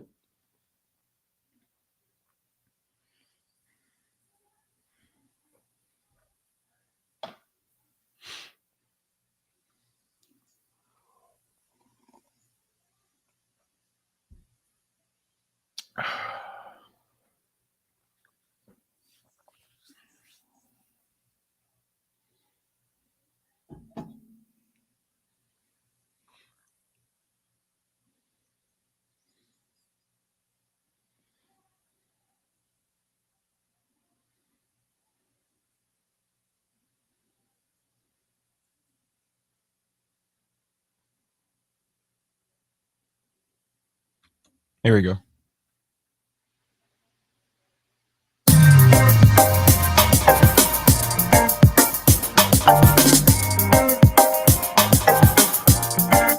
Welcome back to Miller and Moulton, only on the Florida Sports Network.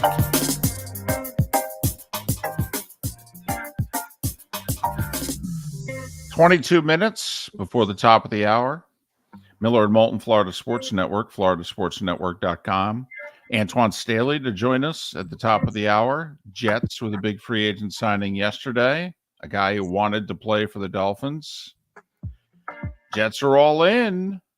Talk to him about how camp is going and whether or not this is going to work out. So yesterday, Mark, AP Top 25 College Football Poll. Now, you and I are big on, we would not do polls until at least mid-October, at least. But we all know why they do this.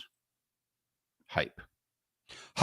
And the problem with them, and this is where David and I have always had a problem with preseason polls, is preseason polls don't change. Largely, the way people vote in week one, as long as team keeps winning, they keep putting them right in the same spots. And they don't allow anybody's improvement to affect where the polls are. And the polls still, in an opinion sport, matter in determining who makes this playoff. For those that missed it, Georgia, the near unanimous number one. Michigan got 2 first-place votes, and Ohio State got 1. Georgia, Michigan, Ohio State, Alabama, LSU, your top 5. Florida State, 8th. Only Florida school in the poll. Highest the Noles have been ranked preseason in 6 years. Okay. I got a few things to throw out at you. First off, Florida State's not going to win the national championship.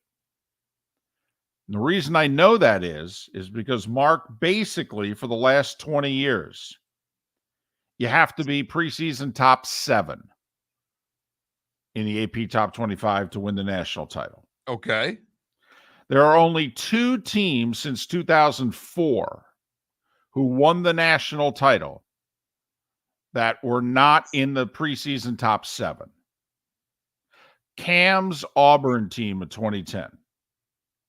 They started 22nd in the country. I picked them to win the SEC that year. I was very proud of that. And Jamison, Florida State in 2013. They were preseason 11.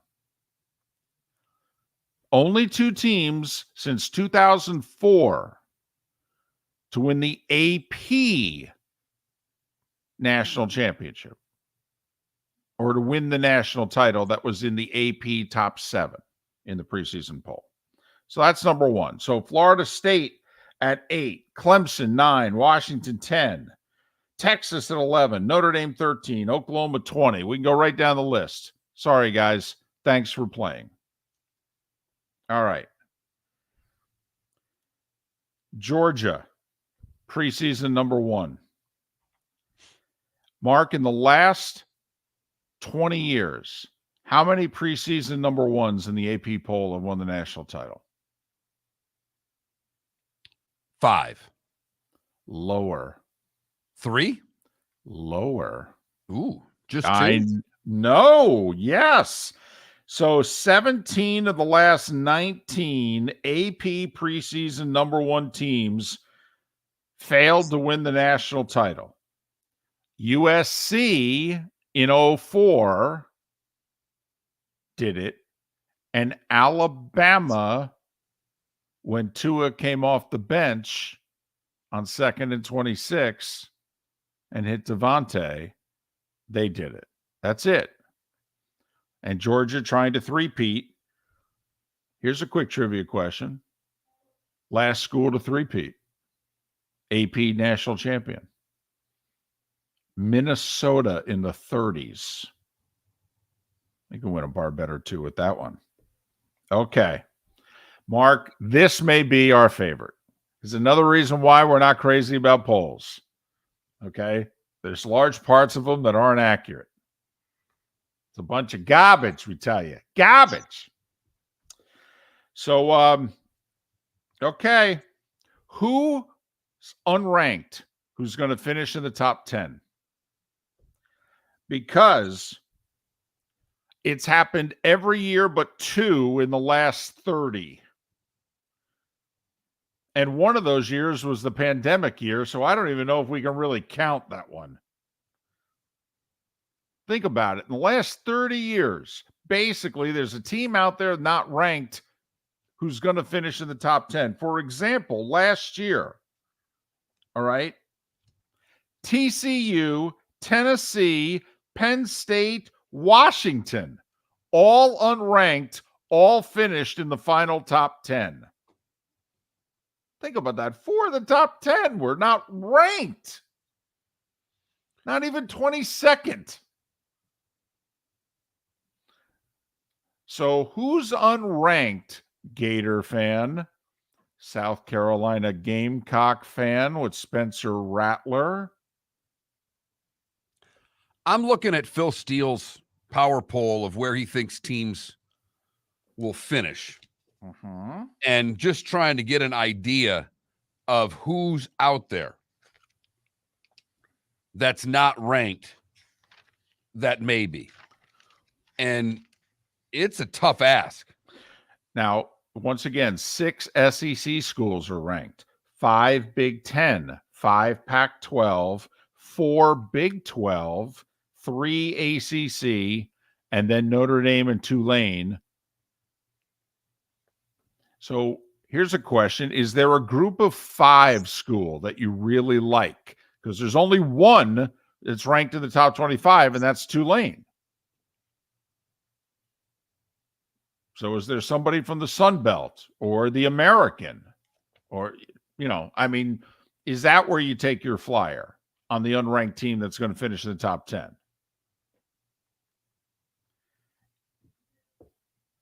Texas A&M is 23rd, by the way. Iowa's 25th. Ole Miss is 22nd. Carolina's 21. I mention this in case you're thinking, middle, who's not ranked? Miami. Miami is not ranked. Ole Miss. No, Ole Miss is 22nd. Oh, they're 22nd? Okay. Yep. But Florida and Miami are unranked. Obviously, UCF is also unranked. I was going to take a flyer on Oregon State. They came in 18th. So there's a little thing. You got some time. We're not playing, it's 11 days till week 0, 16 till week 1 of the college football season. You got time here. Find the unranked team that you really like. Odds are they're going to finish in the top 10 because somebody does it every year for 30 years. That's fascinating because just to try to find that, and I'm looking through here trying to just scan teams. Sure. One team I have in Phil Steele's Power 40 that they went 10-2 last year is South Alabama. He has them ranked 27th. Okay. When you look for a group of 5 school, I started thinking that way. But think about, obviously, we're talking not just end the year ranked. We're talking about ends the year ranked in the top 10. So South Alabama would probably have to post a donut. Absolutely. 100%. One of those great Coastal Carolina App State type years that we've seen in the past. And even then, to get all the way to the top 10 is hard. I mean, sometimes they rank those suckers like 13th. So Just throwing that. I thought of the factoids that I had lined up for you That's here. stunning. I thought that's the one that could go, wow, really? Damn. Also, how many times the number one team doesn't win it? I mean, it's college football. I mean, we know who's good every year, right? Or elite. And yet there's only been 2 of the last 20 AP top 25 preseason number ones that have won the national title. So Kirby can use that. Once again, Georgia being dissed. That's how Kirby will take it. Well, they're saying we can't do it. Nobody's done it in 90 years. How can they show that little respect and that little regard for our program? They voted us number one because they don't want us to win. I'm going to have to go get 2 5-star quarterbacks to bring in just to shut them up. Stetson have any more eligibility left? It's funny. Kirby's now spending all this time telling everybody how smart he is. He said no to Stetson like 4 different times. Even when he had him, he didn't want to play him. But now he's a genius. Just ask him. It is going to be interesting, just the college football play. If we have Ohio State, Michigan, Penn State, all ranked really high. Uh-huh. All in the top 7. Georgia's supposed to run the table and get to Atlanta. Well, you got 3 SEC schools in the top 5, 3 Big Ten schools in the top 7. Yeah. I mean, the 2 power conferences are loaded at the top. Georgia and LSU, by the way, do not play each other this year.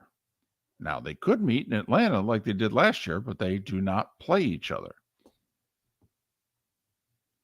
No, Georgia plays Tennessee. That is the only game, and maybe South Carolina. They have South Carolina and Tennessee, and we'll see where Florida is at that point. But right now, Florida doesn't seem to be an equal for Georgia. Georgia's schedule is ridiculously easy this year. One other AP top 25 factoid I got for you. There are 10 schools who play 5 ranked teams as of the preseason poll. 10 schools. Florida is one of the 10. May have the hardest schedule in the country this year. South Carolina is saying, hold my beer. It could also be us. Because Florida's non-conference games are Utah and Florida State. And Clemson's like, well, or South Carolina's like, well, we got at least Clemson.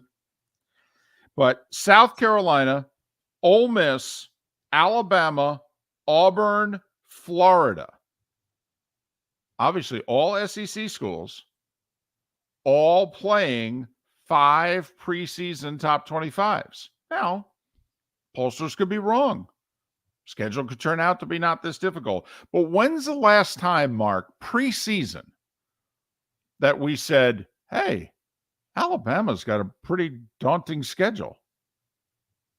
Seriously, when's the last time we said that about Alabama? Wow, they got a hard schedule. Because what do? Week 2. They host Texas. Preseason 11. And then obviously they play Tennessee every year. They're 12th. They play LSU every year. They're 5. And we can just go right down the list. A&M ranked at the very bottom. Ole Miss in the 20s ranked. They play those schools every year. So Bama making the list. For those that think Deion's going to crush it this year, Colorado plays 5 top 25s. So does Baylor. So does Michigan State, Mark. Oh, they're going to be bad. Don't worry. I don't mention them on this show very often for a reason. And so do the Gophers. I mean, that's a bad break when you're in the West. Last year being in the West, and you got 5 preseason top 25s. Now, I know Iowa comes in at 25, but still. And Cal, their last year in the Pac-12, 5 top 25s. Because the Pac-12's got 5 teams ranked, and I think Cal plays them all. That's a bad draw. So, just throwing that out there. Little college football numbers for you to sink your teeth into. The ultimate disrespect, though, paid to Alabama. Their lowest ranking since 2009 in the AP. They're ranked 4th. Last time they were ranked 4th, they won the Natty. Yes, they did. It was Nick's first. Yep. Mm-hmm. We'll say they played and beat Texas. And I don't know if you saw on Twitter yesterday. Do you know what yesterday was for Texas football? Yesterday was the 5,000th day since Texas football had won a conference championship. Tell you what, man, if they don't win the Big 12 this year. And everybody guns for them anyhow in the Big 12, and this year it's on steroids. Right. Nobody wants Texas or Oklahoma to win that conference in their last year in it. They are going to get everyone's best game. That's the last time Texas won a conference title, when Colt McCoy and company were undefeated and played Alabama for the Natty in 2009. Yesterday, 5,000 days since Texas football has won a conference title. I love that stat. That's college football in a nutshell right there. I'm sure those in College Station didn't do any retweeting of things like that at all, David. Even though for them it's longer. We'll talk NFL. Antwan Staley to talk Jets next on Miller and Moulton. Yeah. Hi. Excuse me. Hey, the line starts back here. Ma'am, if your party's not here, you're going to have to go around again. If you had the opportunity to avoid all this, wouldn't you? Salt Live is the official transportation provider of the Miller and Moulton Morning Show, making your trip to and from the airport seamless and stress-free. Salt Live is supported with the help of local partners like the Bayfront Inn. Gather your family and friends and enjoy a leisurely day on the water with a pontoon or deck boat. If you prefer to explore the waterways without a motor, the Bayfront has canoes, standboards, and kayaks. At the end of your journey, enjoy lunch or dinner at the Bamboo Tropical Bar and Grill. The Bayfront Inn, something for everyone on 5th Avenue in downtown Naples. BayfrontInNaples.com. When you need a ride, book with Salt Live Transportation, 308-8686, or book on saltlivetransportation.com. Visit Jason and Todd at the Diamond District. 20 years ago, Jason and I had the idea for a jewelry store like no other, with a vast selection of certified diamonds priced 8 to 12% over cost. A team of individuals who are educated, driven, and believe in cultivating relationships. Today, we have become one of the largest independent jewelry stores in the country. Todd and I love what we do and are in the store nearly every day, along with our GIA gemologists, master jewelers, custom designers, and non-commissioned diamond consultants, all of which we consider family. As direct diamond importers, we travel the world, forging relationships and sourcing diamonds.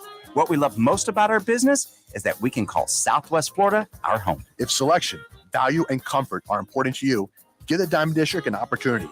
You won't find a better diamond buying experience.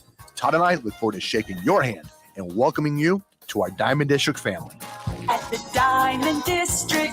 It's time for Dr. Roto's yearly house call, Tuesday, August 15th, 7 o'clock, Shoeless Joe's Sports Cafe in Fort Myers. The second annual Miller and Moulton Fantasy Football Summit, courtesy of the law firm of Michael F. Hornung. Dr. Roto will give you all the tips, secrets, while answering your questions so you can win in fantasy football. Sign up at floridasportsnetwork.com. $50 gets you dinner, non-alcoholic drinks, and Dr. Roto. Seating is limited. Sign up at floridasportsnetwork.com today. The law firm of Michael F. Hornung has successfully represented the citizens of Southwest Florida for over 30 years. As a former prosecutor, the information I know is information you need to know.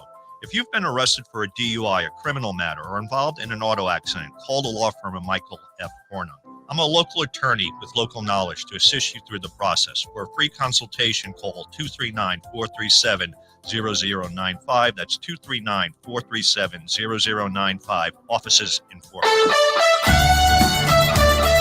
You are listening to Miller and Moulton on the Florida Sports Network.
Adam, I think the Heat are paralyzed until they do the Lillard deal. So I really don't. And the Lakers seem to be finding ways to sign people. Plus, he's from California. He's from Long Beach, so I'm sure he grew up wanting to play for the Lakers. Or the Clippers. Yeah, I guess.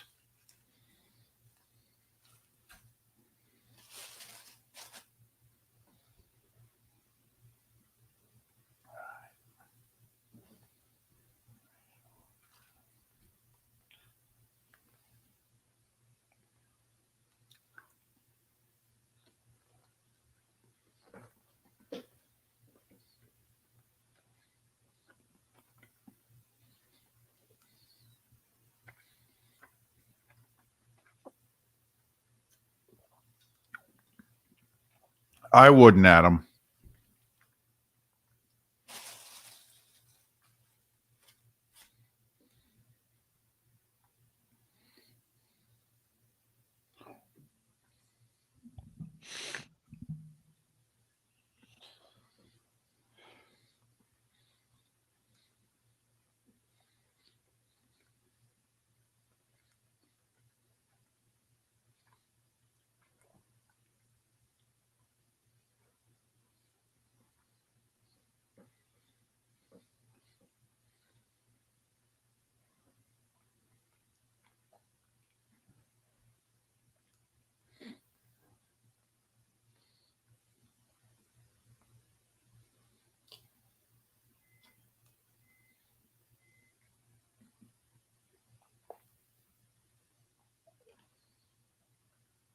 Makeup and everything, Adam? I could have given you some tips.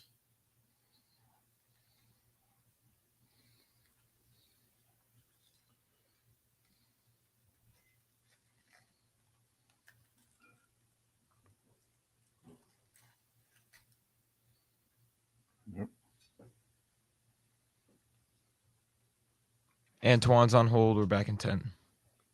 Uh-oh.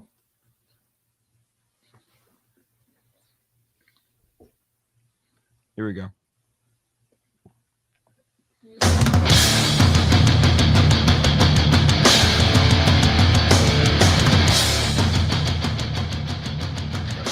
You are listening to Miller and Moulton, exclusively on the Florida Sports Network.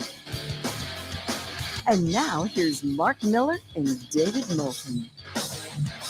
Third and final hour of Miller and Moulton along the network in Lake City and surrounding areas, Tampa, St. Pete, Port Charlotte, and Venice. The Diamond District bonus hour is 1 hour away for those in the 239. Thanks so much for being with us on this Tuesday edition of Miller and Moulton, the Florida Sports Network, floridasportsnetwork.com. Antwan Staley is kind enough to join us once again. He covers the NFL and specifically the Jets for the New York Daily News. Follow him on Twitter, Antwan Staley, Staley. Antwan, it's David and Mark. Good morning. Thanks for your time again. How are you?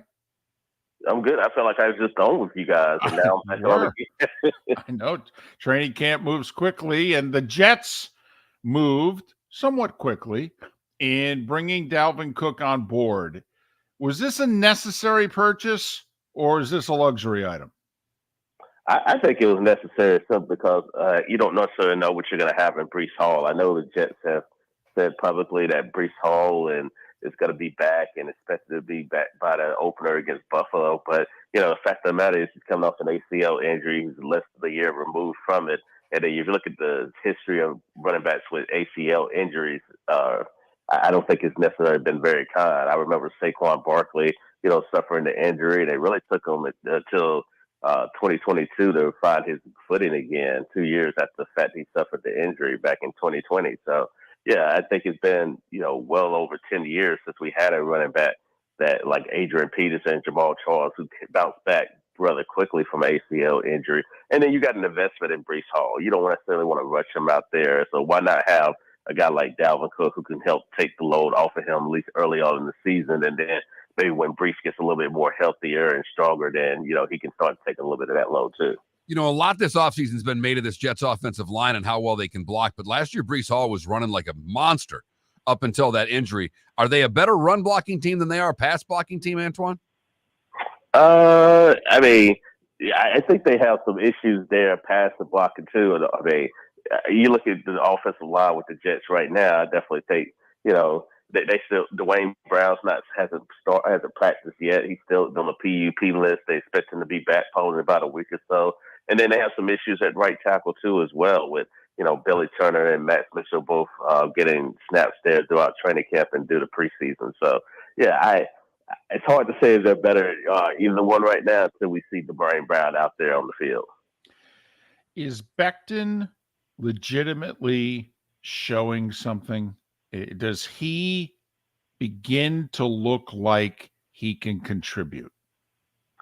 I think they want him to just continue to gain confidence in that knee. I mean, we're talking about a guy that did not play football basically for 2 years, ended up suffering back at knee injuries, and just the fact that he's getting more and more confident. I think that's what that's the way the Jets are approaching it right now. They don't want to necessarily throw him out there and become a starter instantly when he hasn't necessarily played a lot of football recently. So yeah, I definitely think the best thing for him is just get a little bit of snaps there in the preseason. Focus on getting that knee confident, and then maybe later on in the season he could be more of a contributor factor for him. Is their offensive line good enough to win the division? Considering other teams in that division also have offensive line issues, yeah. I mean, the Bills don't necessarily have a great offensive line either. Neither do the Dolphins. I think the Patriots have the best offensive line out of anybody in that division, but nobody's picking them to win the division. So, yeah, to answer your question, yeah, I think so. But there's definitely some major questions, looking forward to that offensive line, especially if you want to compete against Cincinnati and obviously Kansas City and the AFC. But yeah, I think they're good enough to win the division. I don't know if they're good enough to make it to the Super Bowl, if that makes sense. He covers the NFL at large and the Jets specifically for the New York Daily News. He's a reporter and columnist. He's Antwan Staley. Follow him on Twitter at Antwan Staley, Staley. How the Jets handling Hard Knocks? Because, boy, do they complain bitterly about it before HBO arrived. But from where we sit, 1,000 or so miles away, I don't know. Seems like it's going okay. Yeah, I mean, nobody really notices Hard Knocks out there anyway. I think their complaint was really about access, just because they wanted to know how much they could be able to control. And, anytime you have a team, I think nobody really wants Hard Knocks in there until they really come in there and then they understand what they're going to do. And I think now that they've done that with the Jets are totally okay with it, especially considering they already have their own documentary series. I don't know if most people know that, but they have a show called One Jets Drive that airs on Monday nights, and then also kind of coincides with what Hard Knocks do. They're a little bit different production, but at the same time, I think that had a lot to do with why they didn't want Hard Knocks in there. They felt like it just wasn't needed when they already have their own production show. Is their defense better than it was a year ago, Antwan? I mean, obviously, this is a really good defense. You add an Aaron Rodgers, it seems that they'll have to play a little less and a little less impactful. But is the defense better than it was a year ago?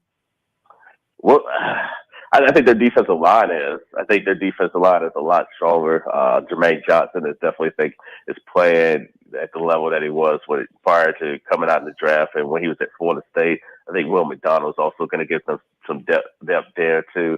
Situational pass rusher you can use in third down situations, and you necessarily wouldn't say that about a lot of first rounders being a situational pass rusher, but the Jets have so much depth at defensive end, and especially when you got Carl Lawson and John Frankenmeyers, and then you look at defensive tackle and Al Woods, and obviously Quentin Williams, who had a outstanding year, one of the best defensive tackles in football. I think their defensive line is it's probably as strong as anybody in the league. I think linebackers, outside of C.J. Mosley, Quincy Williams, I think is a bit of a question there.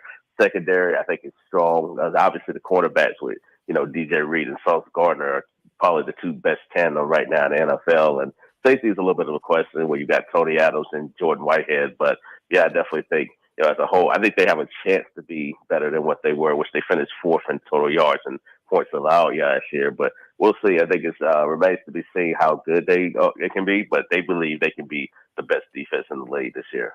Yeah, we thought about the Jets when the Falcons released a starter from a year ago at linebacker Michael Walker yesterday. We thought, ooh, Jets, Bills, teams like that who could use a little more at linebacker, maybe they would pick him up. Antwan, besides the obvious, which is just his talent, what is something that Aaron Rodgers is bringing that I think go ahead. What were you going to say? No. Just that whether it's a player that pulled you aside and said, oh, my goodness, or just that you observed, besides just the talent level at quarterback, what is he bringing that they haven't had?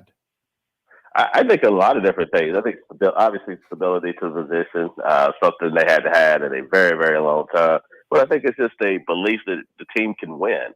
We're talking about a team that hasn't necessarily won anything since 2010. It's when they played the back-to-back AFC championship games in 2009 and 2010. And then I think a guy like Aaron Rodgers is also like another coach on the field. I mean, we're talking about a guy that obviously knows Nathaniel Hackett's offense there, and he has the ability to talk to players like even during the play or even after the play, whether it be offensive and defensive side, letting them know that what he sees out there on the field and helping them they can correct it, so other teams won't pick up on some of the tendencies and things, bad habits and things that they're doing too. So I definitely think that's kind of what you see from Aaron Rodgers, just being that extra coach out there on the field, and it's definitely showed early on in training camp. How much pressure's on this team week one? Monday Night Football at home against the Bills. And Antwan, we've been kind of following this stat for a long time. When it was 12 teams in the playoffs, typically half the winners make the postseason and a quarter of the losers make the postseason. Well, last year, 10 winners and 4 losers. If you lose week one, your playoff chances are diminished greatly. How much pressure's on this team for a home Monday nighter week one? I don't think they have to win it, but of course, it's a lot of pressure just because the Jets have been the media darling, if you will, this off season, and a lot of people just are saying they Super Bowl contenders and things of that nature too. You obviously, acquire Aaron Rodgers and now Dalvin Cook too. So yeah, I think internally externally they'll probably tell you there's not a lot of pressure too, especially when you're playing a Bills team that has won the division 3 years in a row. But I think if you want to contend for the division, I think this is the game to get. Obviously, they could split with Buffalo and end up beating them on the road there. But you look at their schedule, I think you have to have this because they got Dallas on the short week. You got New England. No matter what you think about the Patriots, the Jets hadn't beat them since 2015. And then you got games at home against Kansas City and Philadelphia while traveling to Denver before the bye week. So yeah, they have to get off to at least a good start, a solid start if they want to end up making the playoffs there or at least win the division. Otherwise, I know the schedule gets a little bit easier as the season goes on, but yeah, you definitely don't want to feel like you're behind the 8 ball later on in the season and trying to, push for that playoff spot. Yeah, Antwan, when we looked at the Jets schedule, we thought the same thing. We're like, listen, if they can go 3-3 with that stretch, and then they could win 8 out of 9 with the way the schedule is after that. I mean, I don't think they could be a really good team in 3-3, right? Yeah, I think so too. I mean, you're playing the 2 teams. You played 2 teams that played in the Super Bowl last year before the bye week. I mean, that's tough, even though they both are at home. And then you got Buffalo, a team that's made the playoffs and recently and won the division 3 years in a row, and obviously Dallas, who played in the division around last year. So yeah, it is a tough stretch. So I think that's why it's important to win as many home games as possible as beating Buffalo. Because if you lose to Buffalo and then you got to go to Dallas on a short week, that kind of hurts a little bit. You definitely don't want to start 0-2 heading into the Patriots game. So yeah, I definitely think if you can start out 1-1, I think that would probably be. I think a lot of Jets fans will probably take that. Obviously, you want to start 2-0, but starting 1-1, especially going on the short week to Dallas, I think that would be a good start for the Jets this year. Antwan, thanks for doing this again because you're very busy and you're very talented, and we really are appreciative of it. All the best. Safe travels. All right. Thank you. Antwan Staley. Follow him on Twitter at Antwan Staley, Staley. New York Daily News, covering the NFL and the Jets. It's got to be cool because, you and I, you've broadcasted for teams in which, some years you're like, yeah, we're okay. And then the year in which you're like, we can compete for the whole damn thing. I mean, it's even when you're working, it's like, man, it's got to be cool for Antwan. He's like, wow, I'm covering a legit team, not just a team that I have to cover because they're paying me to. Home for Buffalo, at Dallas, home for New England, home for Kansas City, the Super Bowl at Denver for the Broncos, and then Philadelphia before the bye.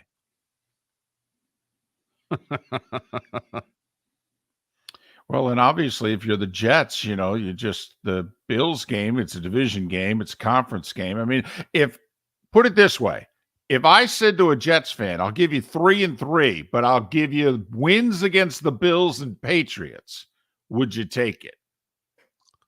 I'd sign up for that right now. Miller and Moulton, thanks for listening. The Florida Sports Network. Hello, friends and family of Southwest Florida. Are you looking to tap into the electric vehicle market?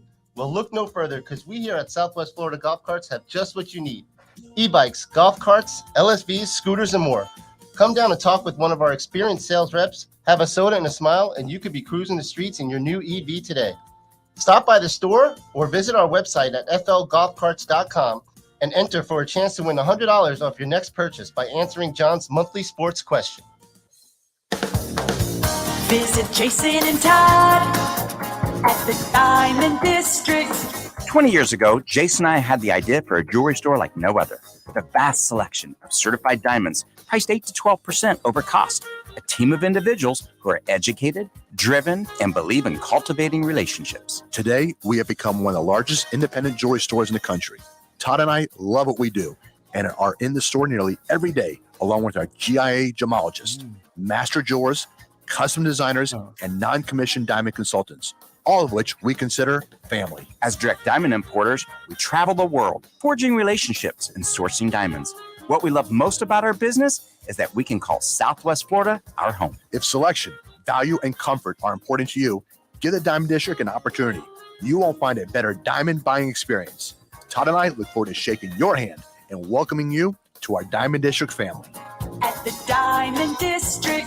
It's time for Dr. Roto's yearly house call, Tuesday, August 15th, 7 o'clock, Shoeless Joe's Sports Cafe in Fort Myers. The second annual Miller and Moulton Fantasy Football Summit, courtesy of the law firm of Michael F. Hornung. Dr. Roto will give you all the tips, secrets, while answering your questions so you can win in fantasy football. Sign up at floridasportsnetwork.com. $50 gets you dinner, non-alcoholic drinks, and Dr. Roto. Seating is limited. Sign up at floridasportsnetwork.com today.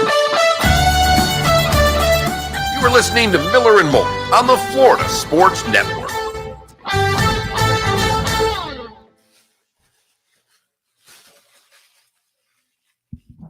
What's the order at the deli? Is it 1 pound, 2 pounds?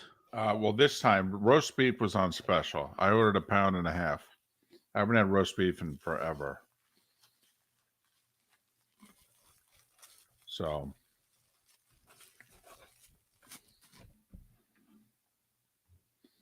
did 1.5 pounds of roast beef and 1 pound of cheese.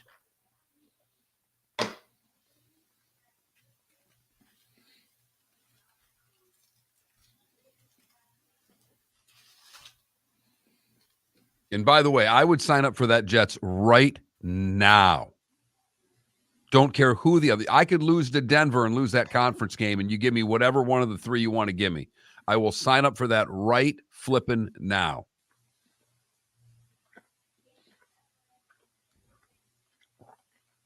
So wins against Buffalo, New England, and Denver. Well, no, I'm saying I'll even lose to Denver, so it's a conference. I mean, well, but then I was going to say give you losses at Dallas, home to Philly, home to KC. Okay, that's fine. Because 2 of them would be NFC losses. So you're 3-3. I'd even take Dallas. You know what I mean? I'm saying I'd even take one of the NFC games, if you know what I'm saying. Where I'm 2-2 in conference, but I'm 2-0 in the division. Right. And I'm trying to make you 3-3, 3-1 in the AFC, 2-0 in the division.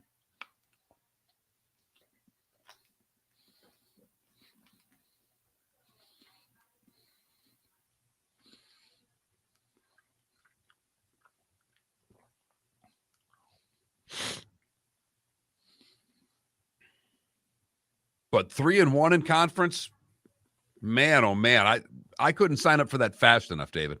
Really couldn't. Right. I would sign up for it. 3-3 overall, 3-1 in the AFC, 2-0 in the division. Come back from the bye. You play at the Giants. That's a game you better win. Home for the Chargers. That's a tough one. But remember, at the Giants is the stadium you play in. So that's a win. Right. Home for the Chargers on a Monday night. Ooh, look at you. I have 4 trips to Jersey this year. 2 Giants, 2 Jets. Any to Philly? No. The 2 times we have Philly, they're on the road both times. How many out west? I've not paid attention. How many out west? I think we have like 4. And it's not the pandemic year. Golly, that was unbelievable. Did 9 games in the Pacific time zone that year. Did you go to Vegas? Yes. Did you go there? In fact, yes. We have a Monday nighter in Vegas, and the next night the NHL season begins, and there's a game in Vegas.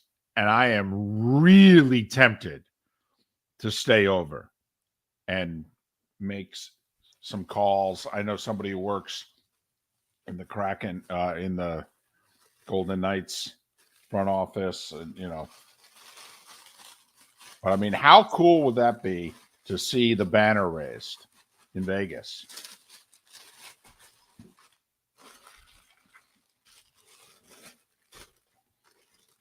Thinking about just staying on the road. Where do you go after Vegas? Oh, God.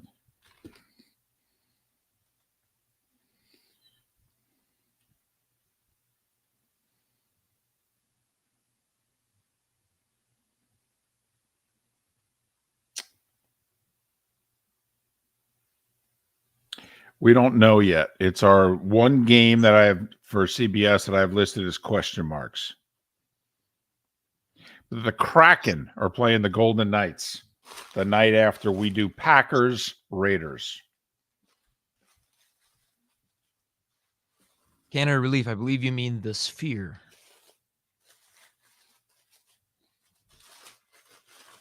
Cool. I think it's cool, except they made it a big eyeball one time.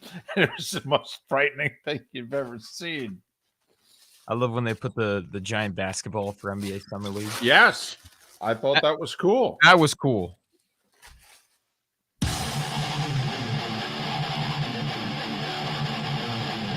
You're listening to Miller and Moulton, exclusively on the Florida Sports Network. 21 minutes past the hour. Miller and Moulton, Florida Sports Network, floridasportsnetwork.com. Got about 4 hours left to sign up for our Fantasy Football Summit. Mark Miller is closing the polls at around lunchtime. That's it. Got room for a handful of you. So get it done. floridasportsnetwork.com. Hope to see you tonight in Fort Myers, Shoeless Joe's Sports Cafe, Dr. Roto, and dinner. It's not bad for a Tuesday, gotta say. It's not bad. I don't know. I mean, what do you do on a Tuesday that's better than that?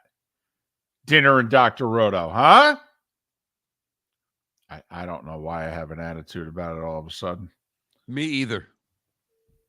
Sorry. I'm confused by that, but that's all right. The show sometimes has a little attitude, and we can't figure out why. About the damnedest things, too. Sometimes it's, dinner and Dr. Roto. Sometimes it's Oreo cookies. Sometimes it's actually sports. But we've found over the years you guys don't care about that. You get really all bent out of shape when we start talking about, appetizers and what have you. But we were just talking Jets. That last segment, the Jets have a brutal first 6 games. That 3-3 could be take it. Pretty good. We said this right 3-3. We said this last year about the Dolphins. We went through the Dolphins schedule last year and said, hey, you'll take 3-3, and then you're going to be favored in like 5-6 games in a row. And sure enough, what did the Dolphins do? They started 3-3, And then they won 5 in a row. And the Jets have a similar schedule.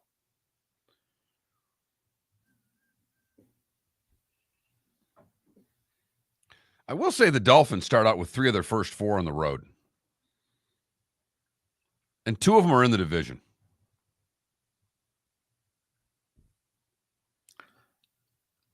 Hey, if you're in the AFC, it's not easy. It No. just isn't.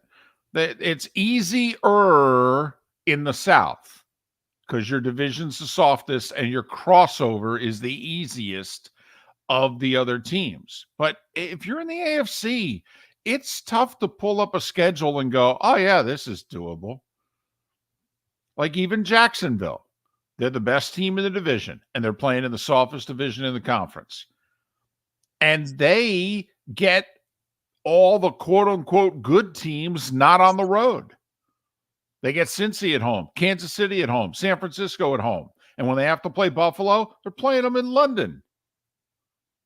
So the 4 first-place teams that they don't play any of them as a true road game. That's about as good as you can do in the AFC.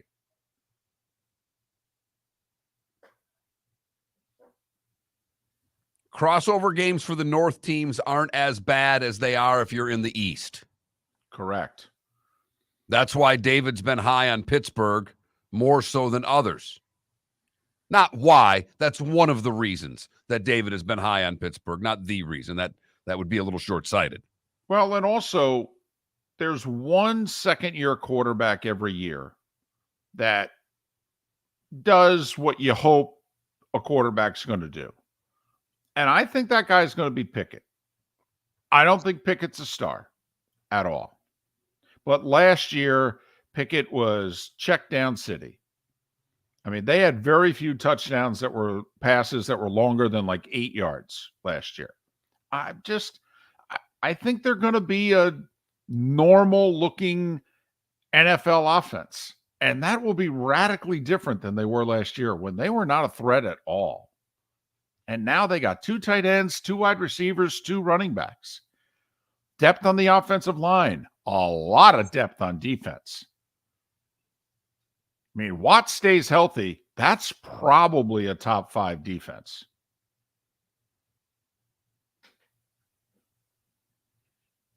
That division's fascinating to me. Yes. With Burrow now, with his own teammates saying be back for week 5. Is it week 1? When's Burrow coming back? You've got that situation in Cincinnati that's worth paying attention to. Did you see Burrow say over the weekend, I'll be there week 1? Even though, as you pointed out, Mark, there are people close to the team that are like, dude, don't rush this. He's like, no, I'm playing the opener. I'll be fine. Okay. Hope so. Hope so. How many games is Lamar going to play? I mean, that's Baltimore's whole season right there. Does Deshaun look like the guy that was in Houston, or have we already seen the best of Deshaun Watson?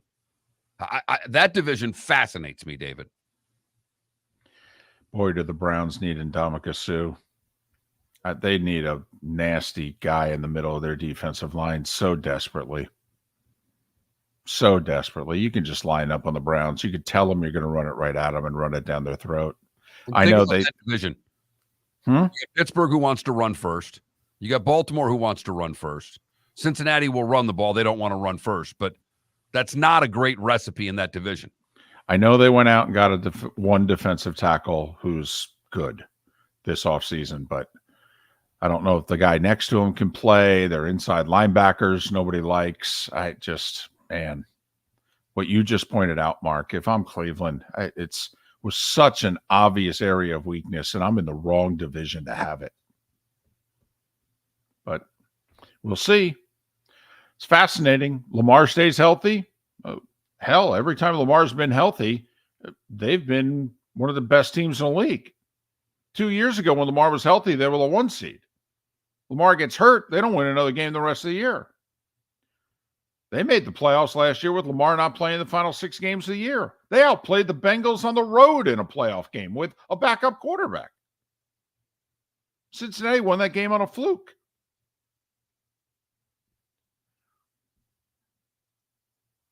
There is a lot a lot of parody.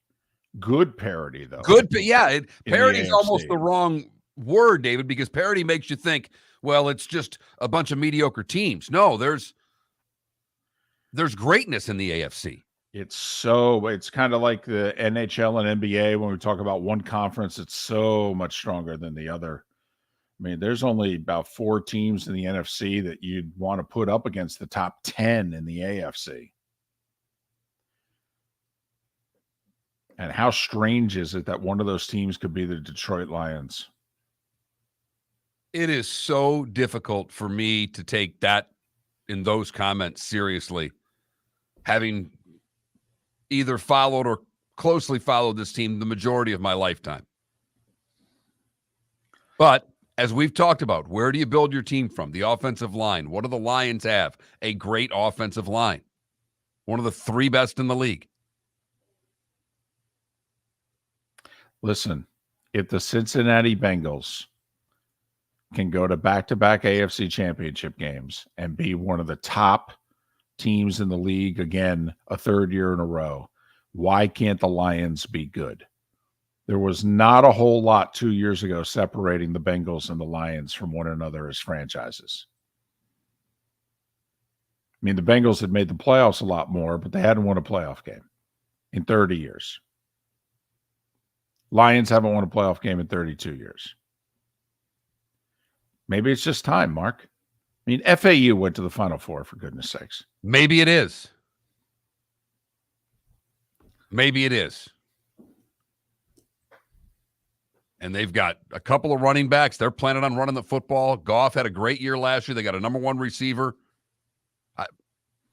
And they have the Bears and the Packers as, quote, mediocre together at the same time as they've been in over 40 years.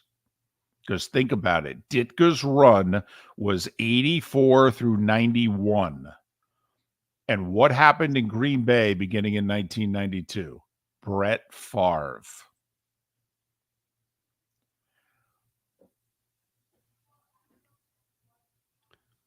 One side is loaded. The other side is the NFC. Right. And we'll figure out how the hell the NFC plays it out as we get ready for the National Football League season. The days, they are a-dwindling. Miller and Moulton. Thanks for listening. Florida Sports Network. It's time for Dr. Roto's yearly house call. Tuesday, August 15th, 7 o'clock, Shoeless Joe's Sports Cafe in Fort Myers. The 2nd annual Miller and Moulton Fantasy Football Summit, courtesy of the law firm of Michael F. Hornung. Dr. Roto will give you all the tips, secrets, while answering your questions so you can win in fantasy football. Sign up at floridasportsnetwork.com. $50 gets you dinner, non-alcoholic drinks, and Dr. Roto. Seating is limited. Sign up at floridasportsnetwork.com today. Located on the East Trail, locally owned Naples Tiki Bar and Grill is an outdoor eatery next to the Hitching Post Shopping Center. Island-inspired food with a true tiki theme. The best place in Naples to enjoy the beautiful weather in Southwest Florida. The Naples Tiki Bar and Grill offers a great menu for dine-in or takeout. Enjoy our famous pulled pork, huge burgers, and tiki bar cocktails. Don't miss happy hour every day from 3 to 6 and live music 7 days a week. See you soon at the Naples Tiki Bar and Grill, 11498 Tamiami Trail East. Ladies and gentlemen, once again. Yeah. Hi. Excuse me. Hey, the line starts back here. Ma'am, if your party's not here, you're gonna have to go around again. If you had the opportunity to avoid all this, wouldn't you? Salt Live is the official transportation provider of the Miller and Moulton Morning Show, making your trip to and from the airport seamless and stress-free. Salt Live is supported with the help of local partners like the Bayfront Inn. Gather your family and friends and enjoy a leisurely day on the water with a pontoon or deck boat. If you prefer to explore the waterways without a motor, the Bayfront has canoes, standboards, and kayaks. At the end of your journey, enjoy lunch or dinner at the Bamboo Tropical Bar and Grill. The Bayfront Inn, something for everyone on 5th Avenue in downtown Naples. BayfrontInNaples.com. When you need a ride, book with Salt Live Transportation, 308-8686, or book on saltlivetransportation.com.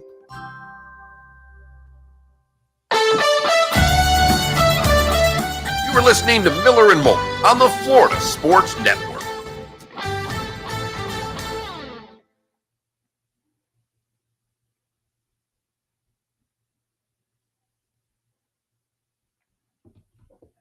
My lawyer buddy Bob's back to billing clients.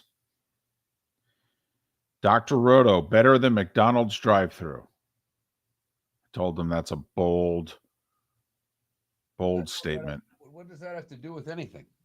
Just to get you to go to sign up for the thing.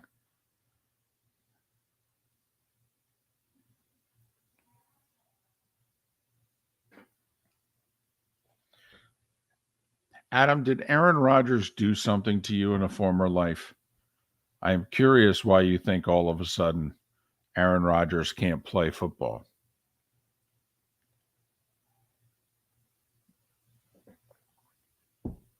Nick, I understand the Lions don't scare you, but if you had a choice right now, the Lions roster or the Packers roster, which one would you take?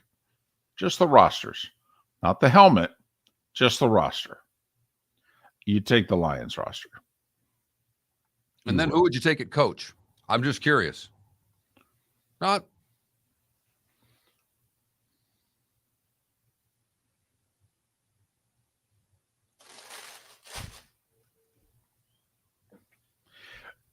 What if Jordan Love plays okay, but they go 6-11, 7-10? Because remember, Rodgers went 6-10 his first year as a starter.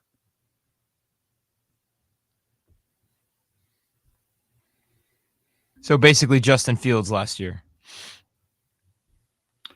Well, but also it depends on how you play. I mean, the Bears ended up with the first pick of the draft, didn't they?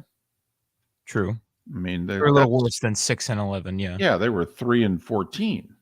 I mean, but I'm just curious how. I know how the national media will handle it, but how will Packers fans handle it? Will they have the composure if Jordan Love plays this year like Aaron Rodgers did when he finally got his shot?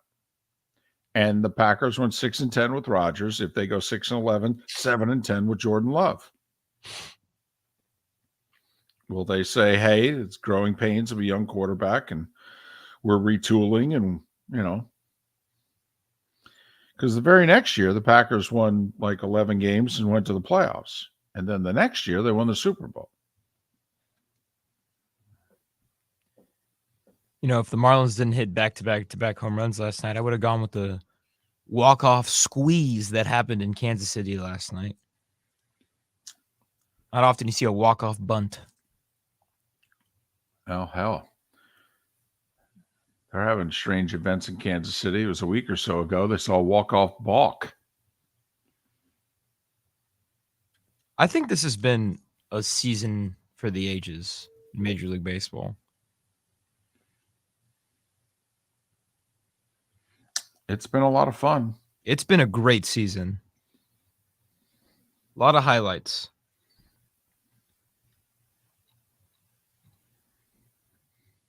Man, Dan Dockich hates the Indianapolis Star. Wow. They've gone after Dan Dockich.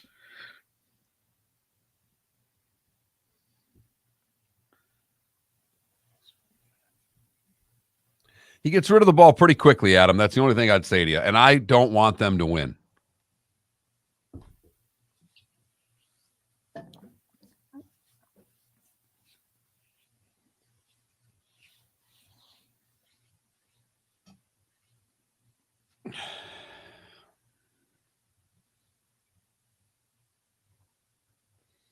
Oh, it's definitely 2 years, Nick.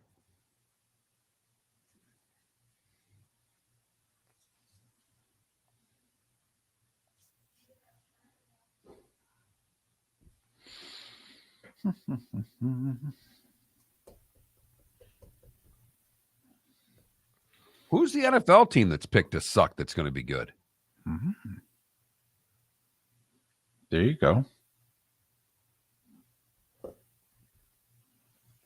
Oh, the Diamondbacks. They brought back the throwbacks, the purple and white vest uniforms. They've had a pretty good week for one David Moulton. They blew one last night, gave up 4 in the 8th and lost to the Rockies. Back below 500. Yeah, but they got it back to 500. And I know. Well, Mark, they went 5.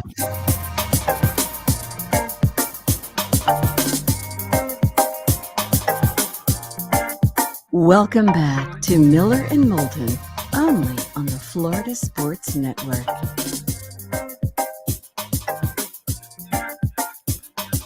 "22 minutes before the hour is up in Lake City and surrounding areas, Tampa, St. Pete, Port Charlotte, and Venice. The Diamond District bonus hour awaits at the top of the hour in the 239 Miller and Moulton Florida Sports Network, floridasportsnetwork.com.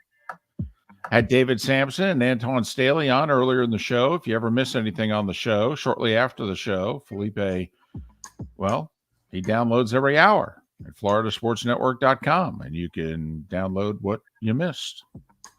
And we thank you. So earlier in the show, we pointed out some college football stats. You know, there hasn't been many teams preseason number one that win the national title in the last 20 years. And however, there also haven't been very many teams in the last 20 years that were ranked outside the top 7 in the preseason poll that won the national title. So maybe number 1 doesn't win it, but somewhere between 2 through 7, one of those schools wins it. And for the record, in the AP Top 25 poll, Florida State finished 8th. So sorry, Noles fans, no natty this year. We'll see. They'd take a conference title and a playoff team right now. Boy, would they ever. Right now. They Those are such lofty expectations that even Knoll fans going, pump the brakes a little bit, David. Just pump the brakes. Well, you know, Let me beat LSU before we start talking about a natty. Will Florida State fan, you talked about the significance when we talked with Antwan Staley, who covers the Jets. If the Jets lose the Monday night home opener to the Bills, you know, you've got 5 against 8 here in the preseason opener in Orlando, Labor Day Sunday. I mean, LSU and Florida State. I mean, that's best game on the board week 1, right? I mean, we're not doing better than that. No. I mean, and technically, I mean, it's a neutral site game, but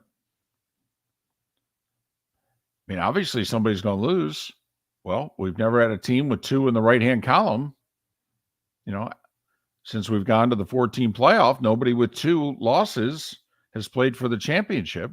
And one of the top 10 teams in the country is going to have one. And LSU still has to go to Alabama, never mind everybody else on their schedule. And Florida State's got to go to Clemson, never mind everything else on their schedule. So the loser of that game's in a pickle, to say the least. But there's another college football stat that Mark wants to turn to the NFL.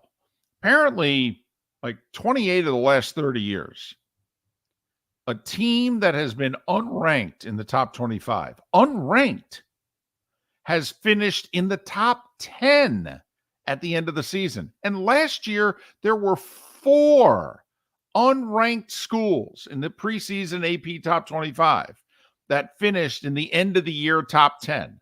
4, including TCU and Tennessee. And so, Mark, you had a very simple question during the break. Who's the NFL team that was bad last year, not thought much of this year, that's going to surprise teams? Now, I will say adding the 17th game, because if you go to the double-digit loss category, that puts all the teams with 7 wins in there. Right. And you've got the entire NFC South not named Tampa Bay that had 10 losses, all 7-10, the Panthers, the Saints, and the Falcons. Well, very quickly, if I tell you one of those teams is going to finish with a winning record this year, they're going to win the division, they're going to host a playoff game. And they're going to do it with 10 wins, too. They're not going to post a 9-8. There you go. Okay, they're going to be at least 10-7. My $20, who are you putting it on? I'd bet on the Saints for the quarterback alone. I'd bet on the Falcons, believe it or not. That's going to be my flyer. But the Bears were a 3-14 team last year. I don't think anybody sees them with double-digit wins. The Cardinals and Rams, the Cardinals are on the clock. And the Rams, we think, will be sellers at the trade deadline. It's if the Rams are mediocre at best, do you really think Aaron Donald's going to want to keep playing? I mean, he nearly retired after winning the Super Bowl. Now, the easy one's in the AFC because the Jets were a 7-10 team. Right. But the flyer that someone might want to take would be on the Broncos. 5-12 a year ago. Sean Payton. Can he resurrect Russ? How about Cleveland? Another 7-10 team from a year ago. And I got one more for you in the AFC. It's the Tennessee Titans, isn't it? You're darn right. Well coached. The division. quarterback's a little better than people think, and he's going to be healthy as opposed to last year. Then went out, got him a veteran wide receiver in D-Hop to go with the first-round pick from a year ago. So he's got a stud running back, in theory, 2 wide receivers. Now, they've had some issues on the offensive line. This is not the line from 2 years ago when Henry was running for 1,800 yards. But they're in the right division with the right crossovers. Just saying. Just saying. I mean, Packers finished 8-9. They don't qualify. No, and 7-10's a reach for me to say qualifying, but that mediocrity in the league rules. There are a bunch of 7-10 teams. So I could see the Saints getting to 10 wins. Obviously, we could see the Jets getting to 10 wins. It'd be a little bit more of a stretch if it were the Titans or the Browns. So is there an NFL team that fits the college criteria? Someone you would consider unranked? And Mark drew the line at, if you were 7-10 or worse, you're unranked from a year ago. Okay, that's fair enough. That's fair enough. Hey, speaking of college football, we thought a week or so ago that the madness was going to continue, and it's obviously quieted down with conference realignment. There's apparently still one more chance for a little bit of madness, and it involves the 4 remaining Pac-12 teams, and in most people who are still following this and reporting on its opinion, the AAC. And obviously this is relevant because South Florida's in it. And that apparently Mike Oresco, commissioner of the AAC, and Oliver Luck, hired as a consultant for the Pac-4, if you will, they've been meeting for the last 2 days, talking about some kind of merger, alliance. Is the Pac-4 going to try to just pull 4 or 6 schools out of the AAC? Or are they going to maybe merge and call it the PAAC? The PAC with 2 A's. Yeah, boy. Do what you can, Mark. You do what you can. Hey, look, Oresco never listened to us. We've had him on the show a bunch. He's been very generous to us. We had the name for this conference. It was the AAC. Yeah, he didn't use didn't that. like it. Didn't like it at all. In fact, No, was annoyed by us. He was. Hasn't texted or returned my calls nearly as much since. So, remember, there were a couple of AAC schools who were applying for the Pac-12 when it only looked like they were going to lose 2 or 3 schools and not 5. SMU, remember, even South Florida, they were one of 7 schools that said to the Pac-12, we'd be interested. Now, the reasoning here, it's a bit ironic. What has Mike Oresco been banging the table about for most of the last 10 years? That his conference was not considered a Power 5 conference. And he would spend half his time banging on the Power 5s or saying, if you're going to believe in the Power 5s, at least call it a Power 6. Take a look at who's in our conference. And UCF and Cincinnati, the last 5 years, gave Mike Oresco ammunition to pound the table. I mean, they did. He said, hey, look at what anybody else is doing in some of your other Power 5 conferences. UCF went unbeaten back-to-back regular seasons. Cincinnati actually made the playoff. Pac-12 hasn't had a team in the playoff since 2016. AAC has had a team more recently in the playoff than the Pac-12. So Now, of course, what is he trying to do? If he brings in the remaining 4 schools from the Pac-4 and joins them with the AAC, Mark, is that still considered a, wait for it, Power 5 conference?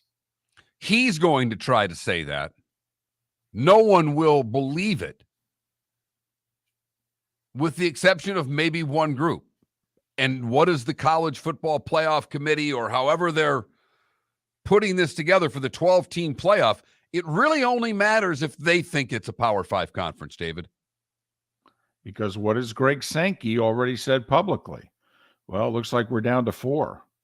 Therefore, don't know if we should have 6 automatic conference champions making the playoff. We might have to revise that. So what is Mike Oresco and Oliver Luck trying to do? No. We still got a 5th. We got a 5th. It's right here. No. We got one. No need to, push us out. No matter what happens, we'll be down a conference. No matter how this comes out, we're down a conference. It looks that way, because obviously Mike Oresco is not going to want the Pac-4 to raid his conference and take 6 and put his conference on life support. So if there's any news involving college football and conferences and realignment, apparently those are the only serious discussions that are currently taking place. No one's going to leave the ACC. So Florida State and Clemson are stuck there through at least 2024. If they want to leave next spring, and have the 2024 football season be their last, then okay. They got about 8 months now to rally the troops to do whatever it is you want to do. And that part is even more fascinating to me, because the North Carolina athletic director came out a week and a half ago and just bashed Florida State and proudly supporting the ACC, and we're not going anywhere. I don't know what to tell you. This one's way above your pay grade, sir. So who is the person, which university president's going to be reaching out to the others to try to break this up during football and basketball seasons? Because I don't think they'll wait till August next year, if you know what I mean, David. If they're going to do this, it's going to happen right after the calendar year of sports. And I would imagine that they will be starting very soon to try this whole conference realignment again if you're Florida State.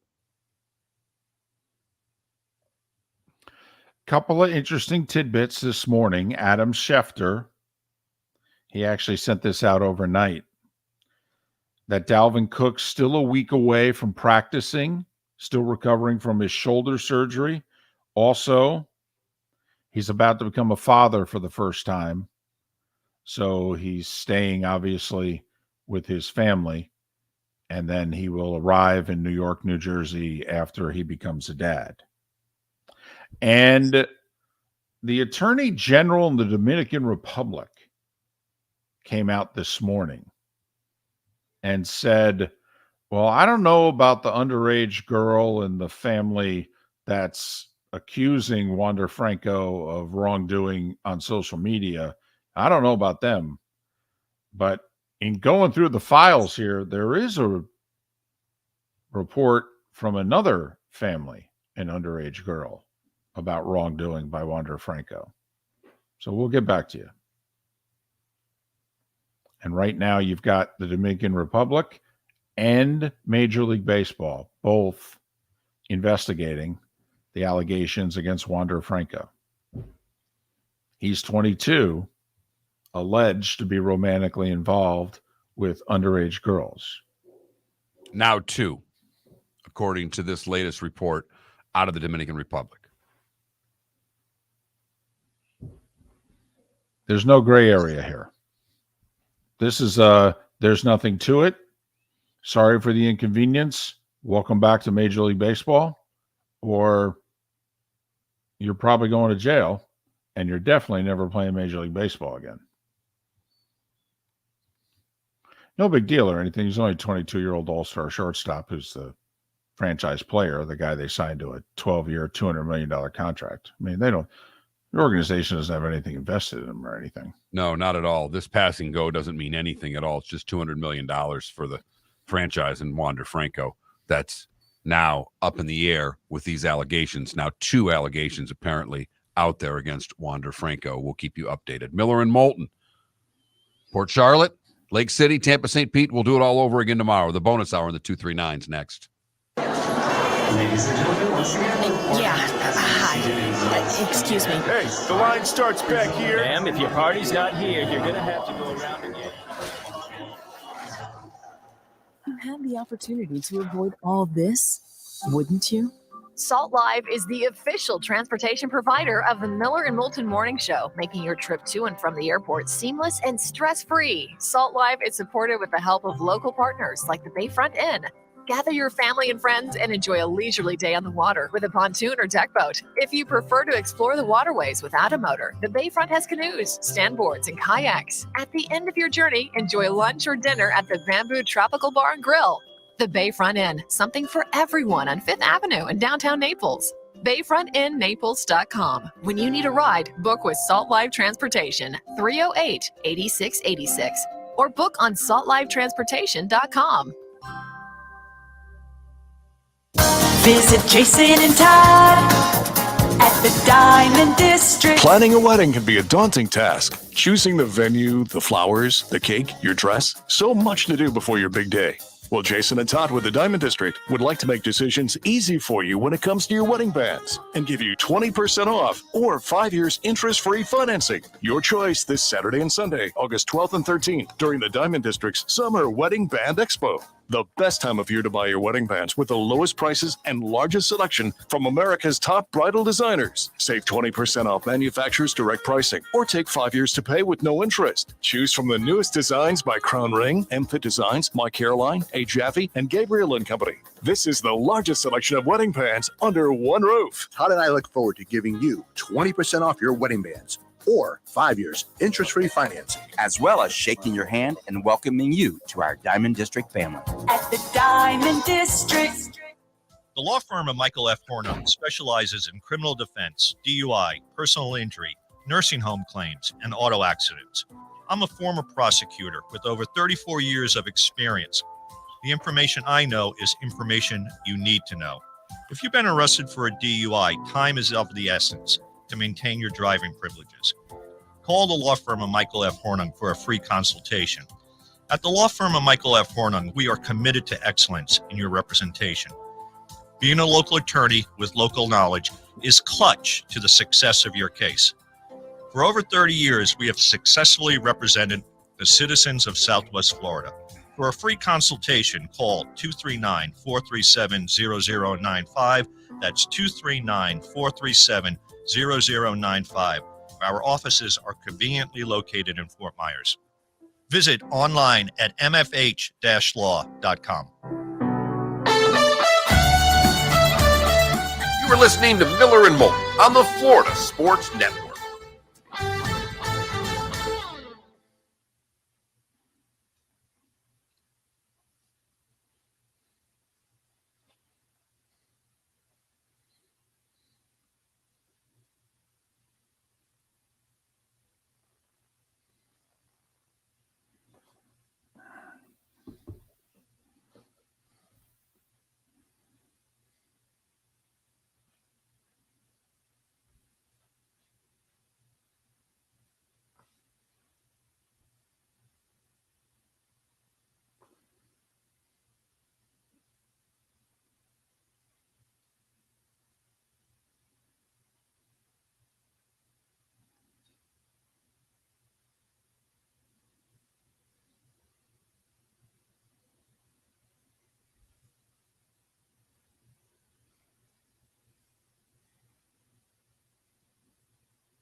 Yeah, Hobbs. How about that Michael Orr story?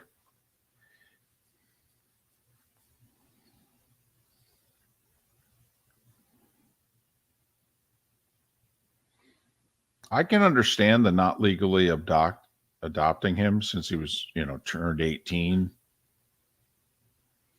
But if in fact he got screwed out of money while everybody else got money, that's just wrong.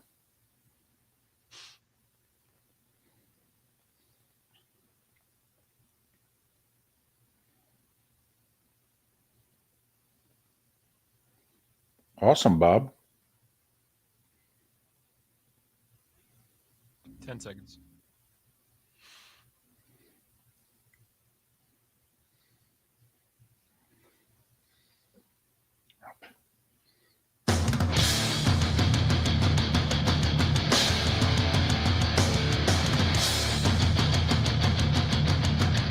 You are listening to Miller and Moulton, exclusively on the Florida Sports Network.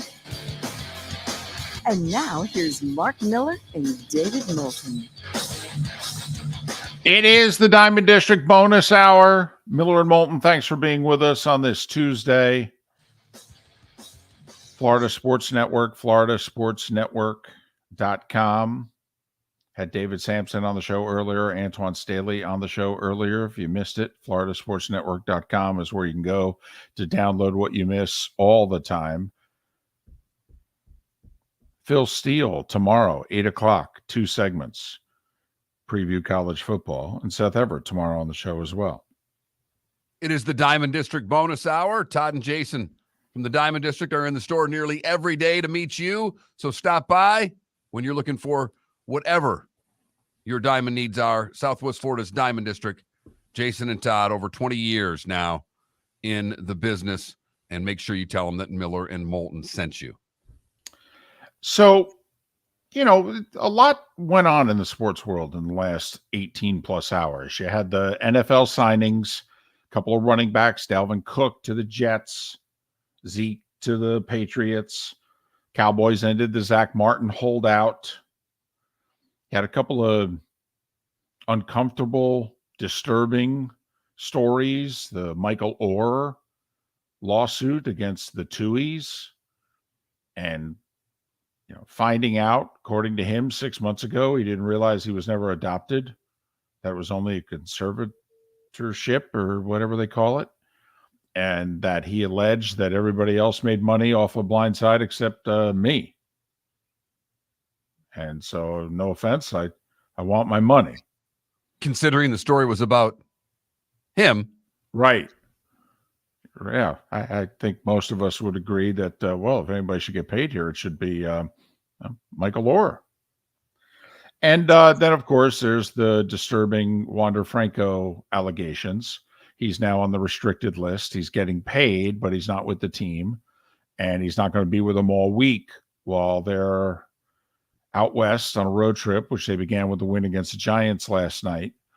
The Major League Baseball and Dominican Republic are both investigating the allegations. The Attorney General from the Dominican Republic said, well, the people making the allegations online, we don't have any complaints from, but there's apparently, going through the files here, there was another complaint by another family about Wander and an underage girl. So we'll get back to you.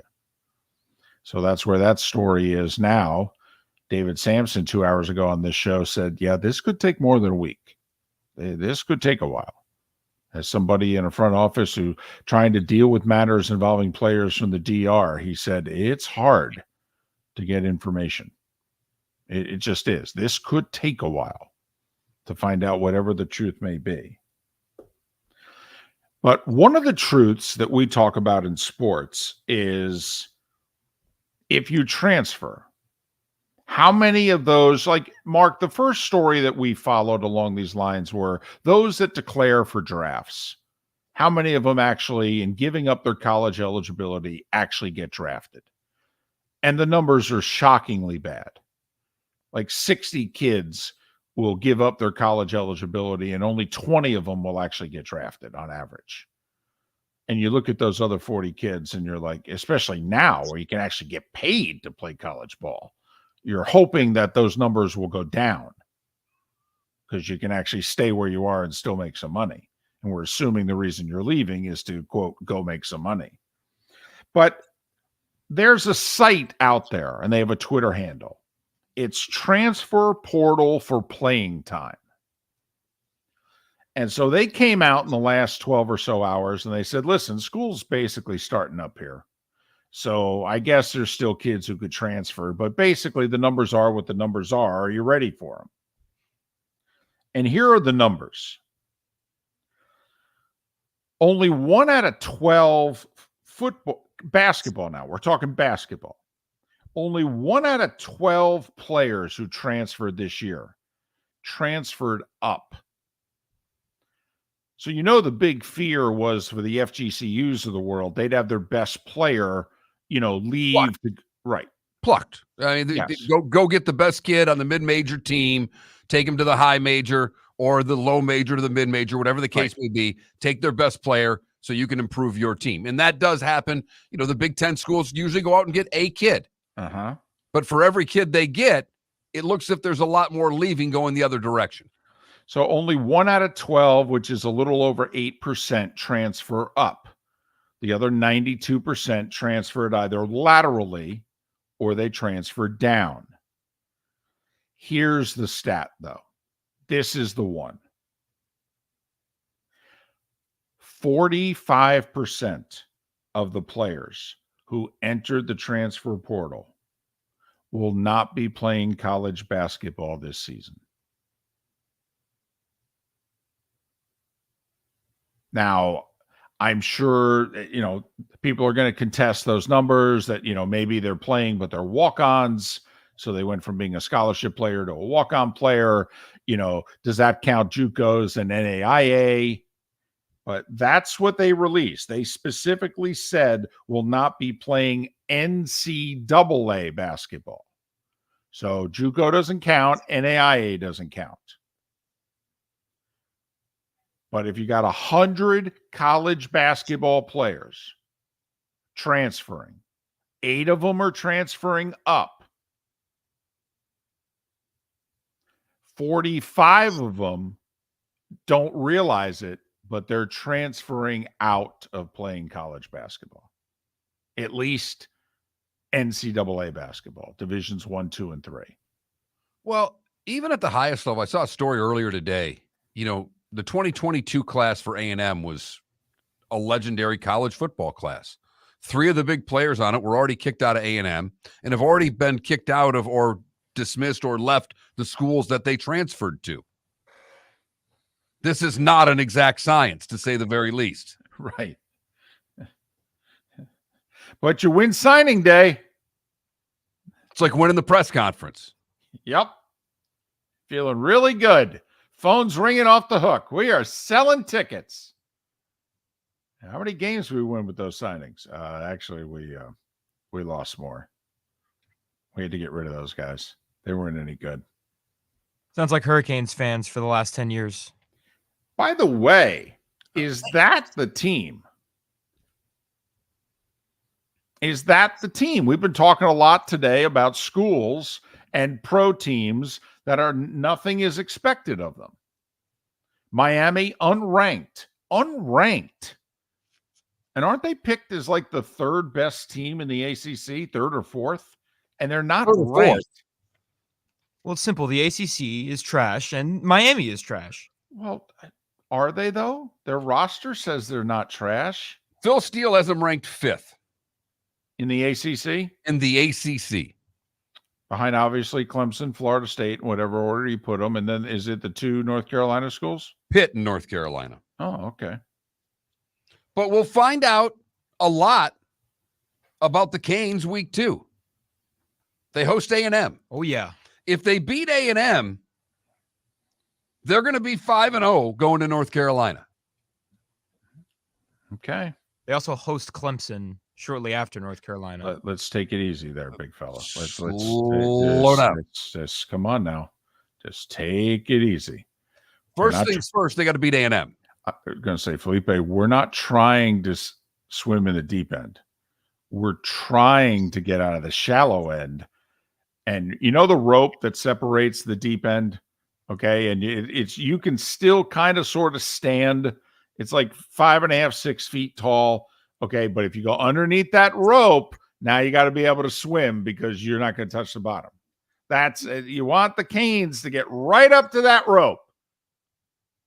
Look, I hear you. I'm just saying I'm not surprised that they're unranked. They were terrible last year. Awful. Yeah, so was Texas A&M, and they're ranked. But we hear you. I mean, hell, they weren't even bowl eligible, right? No. So they don't deserve it. I'm with you. But I mean, this is year 2 for Mario. He's gotten rid of everybody he wanted to get rid of. That roster's his. You know, when do you see the biggest improvement? Usually with coaching staffs from year 1 to year 2. Because you've cleaned house. I mean, if I'm a Canes fan and I don't see big improvement this year, that would concern me, actually. I need 8 wins if I'm a Canes fan this year. And they're over under, I think, 7.5. If I'm a Miami fan, I need an over this year. Is that unrealistic, Mark? No, it's not, but it's difficult. Because if they get A&M, they'll be 5-0 playing North Carolina. Right. But I don't know if they're going to be favored at North Carolina. I don't think they will. Well, let's just give them a loss. They'll be an underdog, so we'll give them a loss. Then they play Clemson. They'll be a big underdog in that game. We'll give them a loss. They're 5-2. They host Virginia. That's a game that they're expected to win. They'll be 6-2, and it's all in the next 2 weeks. At NC State, at Florida State. No, 6-4. And then beat Louisville and Boston College. There you go. Virginia is the worst team in the ACC, by the way. That's a win. So I'm telling you, I'm giving them every loss of every game that I think is going to be either a toss-up or they're a dog in. Outside of A&M. I got them beating A&M at home. It's the only thing I'm really asking the Canes to do. Can you beat A&M at home? Otherwise, I'm just asking you to win the games you're going to be favored in. That's 8-4. That's 8-4, and I think Canes fan would be disappointed with that. I really do. I think one more, they would be extremely excited about getting a 9-3 because that's beating that NC State on the road. Right, not an easy place to play. But their whole season's the A&M game. I'm not being flippant when I say that. That's a game that they should have a decent crowd for. People will be excited about it. Canes fans will be excited about a good non-conference game. But I don't think they have the better game day coach in that game. Jimbo can coach on the field better than Cristobal. And I don't think, let's just say the talent's the same. That doesn't bode well. So when I look at the Canes, I look at that A&M game being extremely important. And then after that, get NC State on the road. They can do that. They might be able to get to 9. And that would be an accomplishment. Phil Steele has them ranked 5th. By the way, Vegas has them tied for 4th in terms of over-under win totals. So maybe Miami, in the year of Miami? Maybe the Canes are a surprise team. It's time for Dr. Roto's yearly house call, Tuesday, August 15th, 7 o'clock, Shoeless Joe's Sports Cafe in Fort Myers. The second annual Miller and Moulton Fantasy Football Summit, courtesy of the law firm of Michael F. Hornung. Dr. Roto will give you all the tips, secrets, while answering your questions so you can win in fantasy football. Sign up at floridasportsnetwork.com. $50 gets you dinner, non-alcoholic drinks, and Dr. Roto. Seating is limited. Sign up at floridasportsnetwork.com today. The law firm of Michael F. Hornung has successfully represented the citizens of Southwest Florida for over 30 years. As a former prosecutor, the information I know is information you need to know. If you've been arrested for a DUI, a criminal matter, or involved in an auto accident, call the law firm of Michael F. Hornung. I'm a local attorney with local knowledge to assist you through the process. For a free consultation, call 239-437-0095. That's 239-437-0095. Offices in Fort Worth. Visit Jason and Todd at the Diamond District. 20 years ago, Jason and I had the idea for a jewelry store like no other, with a vast selection of certified diamonds priced 8 to 12% over cost. A team of individuals who are educated, driven, and believe in cultivating relationships. Today, we have become one of the largest independent jewelry stores in the country. Todd and I love what we do and are in the store nearly every day, along with our GIA gemologists, master jewelers, custom designers, and non-commissioned diamond consultants, all of which we consider family. As direct diamond importers, we travel the world, forging relationships and sourcing diamonds. What we love most about our business is that we can call Southwest Florida our home. If selection, value, and comfort are important to you, give the Diamond District an opportunity. You won't find a better diamond buying experience. Todd and I look forward to shaking your hand and welcoming you to our Diamond District family. At the Diamond District. You were listening to Miller and Moulton on the Florida Sports Network.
What do you think Sage Steele got paid?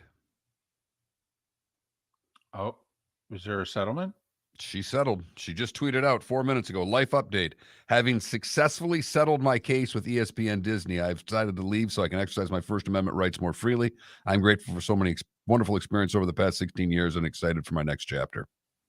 Millions. She was making reportedly $3 million a year.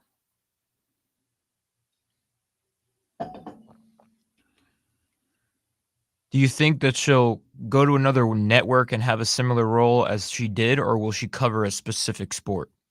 She'll be doing news on Fox. Ah, I see. The Will Kane route.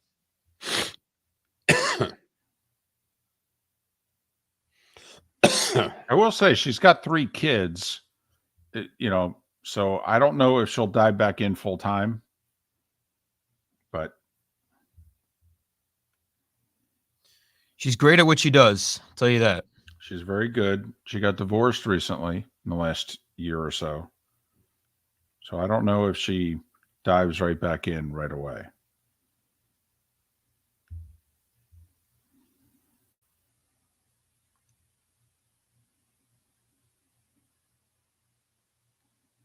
I miss Rachel Nichols. She was great. She's apparently going to make appearances opposite Skip Bayless. Yep. Really? Interesting. And not as the Molly role, as No. like the Shannon role. Correct. Nice. I'm surprised she would do it. She's on Showtime now, right? I don't know. Something like that. I think she's on Showtime.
Here we go. Welcome to the bonus hour, brought to you by Jason and Todd at the Diamond District. And now, here's Mark Miller and David Moulton. 21 minutes past the hour. Got about 3 more hours to sign up if you want one of the remaining spots, and there's a handful at most left in our dinner and Dr. Roto Fantasy Football Summit tonight. Shula Show Sports Cafe, Bell Tower Shops, Fort Myers, FloridaSportsNetwork.com is how you sign up. Welcome back to the bonus hour, the Diamond District bonus hour edition of Miller and Moulton. Did you know me in spring football leagues? Well, apparently there may be another league that's, going to not football. It's not football. Don't look at me that way and give me that attitude, which I would have deserved 400% if I was bringing up another attempt at spring football. Instead, it's cricket. What? Yeah, apparently they've there's a rival cricket league forming. Apparently, the like a 120 million's been raised to do cricket in a big way in the U.S. Live cricket? I just, or is it piff cricket?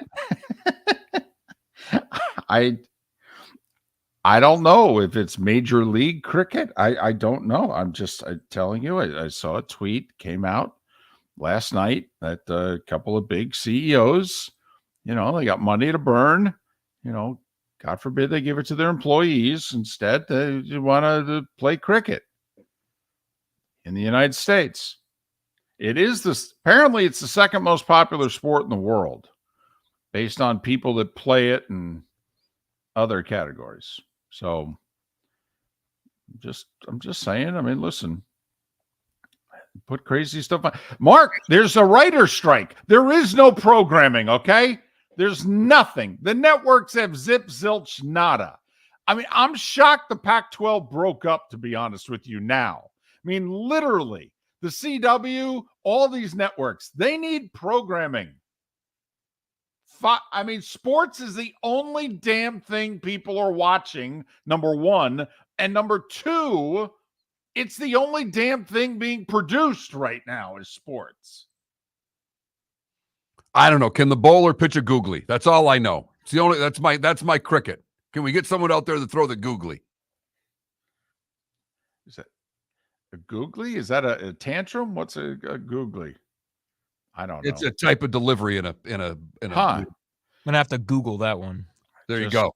All I know is that there are times I look at them. You know, the pads I used to wear in street hockey. They're walking around. They're still wearing them in cricket. Feel like you got the catcher's chest protector and my street hockey goalie pads and a baseball bat. It just, I don't know. I'm gonna have to figure it out. 120 million though, Mark. They're tearing up tennis courts all over the country because tennis is dead, and we're playing pickleball. There you go. I don't see them tearing down a lot of baseball diamonds to build cricket stadiums. Maybe not, but maybe they'll be building cricket stadiums. Just saying. Listen, we mocked those for 40 years who said soccer was going to catch on in this country. What international sport that's not played in this country, so soccer does not count, would you want to go see? Worldwide, a sport that is not played in this country. You know, a cricket. Mine's easy. It's Australian rules football. I'd like to take in one Aussie rule football game. Those guys are badasses. I'd say rugby. Does the running of the bulls count? I had that in my head as well. I don't really think it's a sport. It's an event. It is an event. Okay. So I don't know. You know, I don't think I want to do the whole bull fighting thing.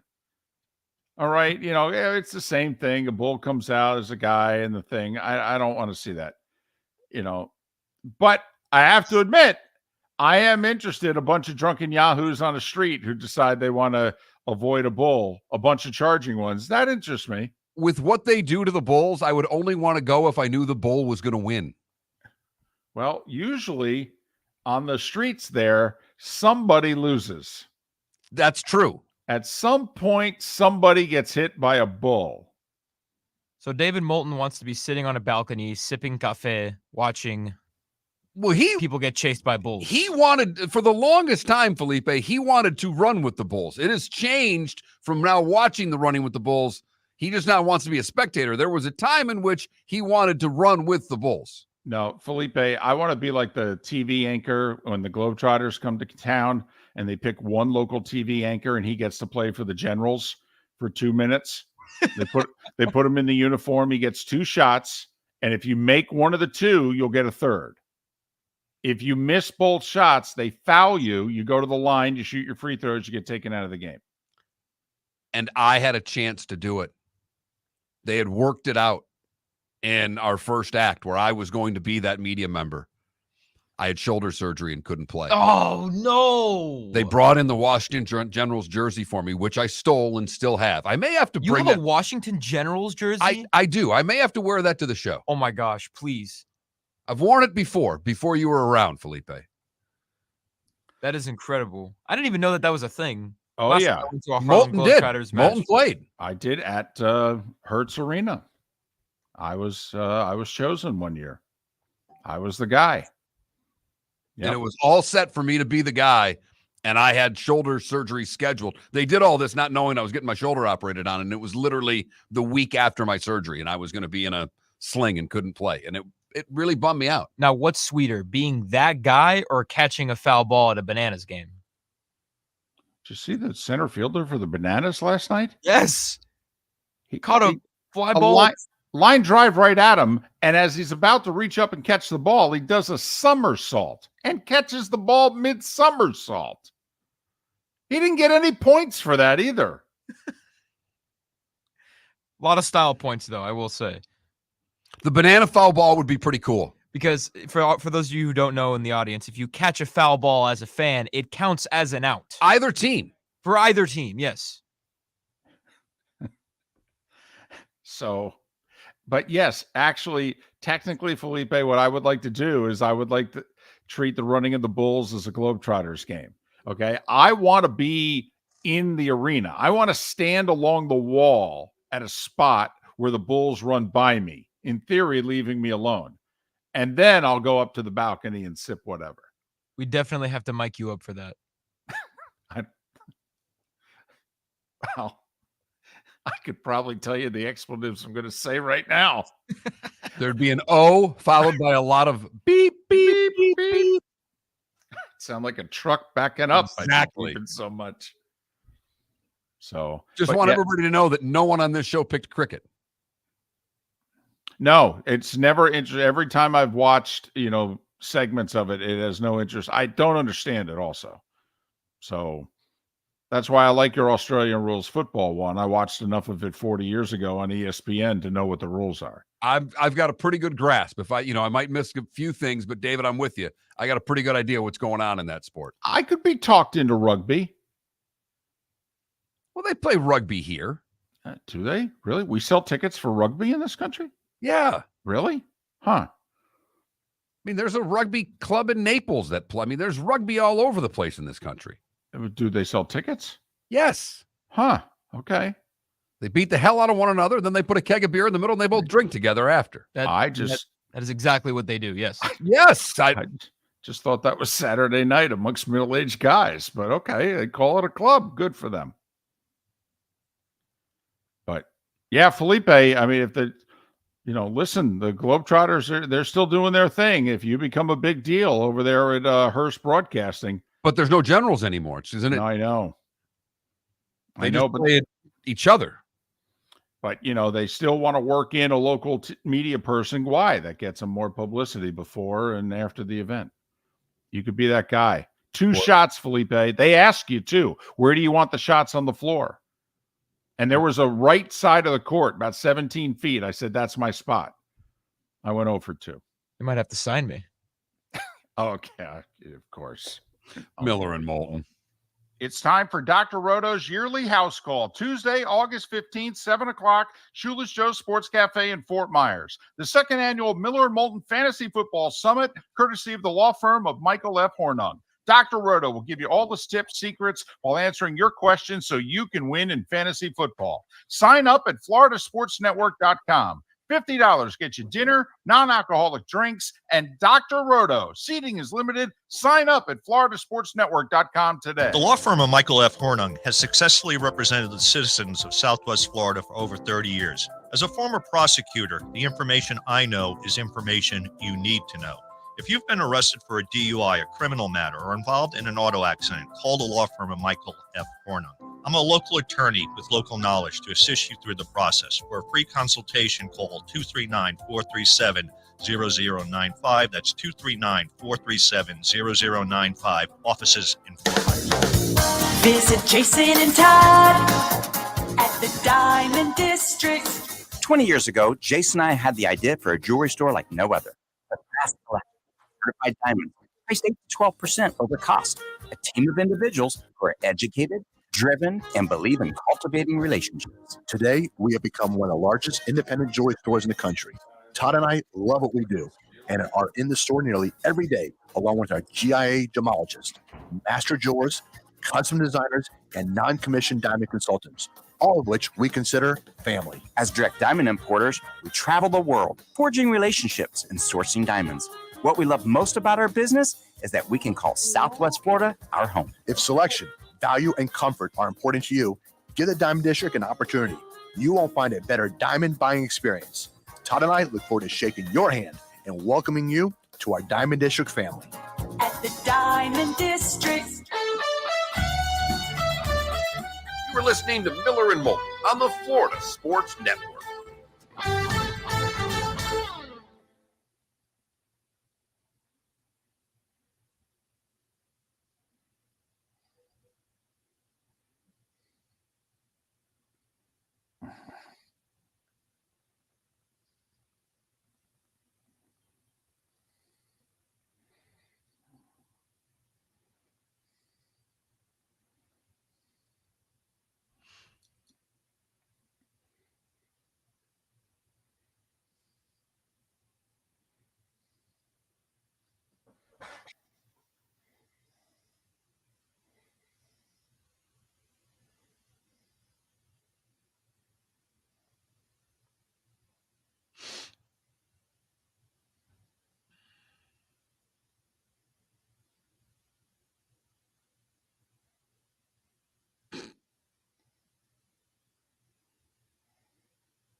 Macarena was released today, David. Oh, you don't have your headsets on. Wasn't that important. I thought you had your headsets on today. Wasn't that important. I just let you know the Macarena was released today. Hey!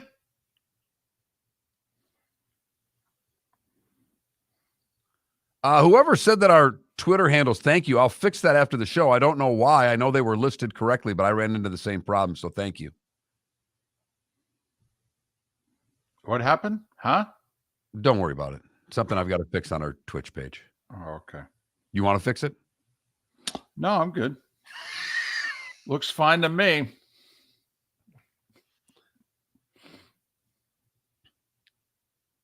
I don't know if I've ever had a baked Alaska. I've made bananas Foster.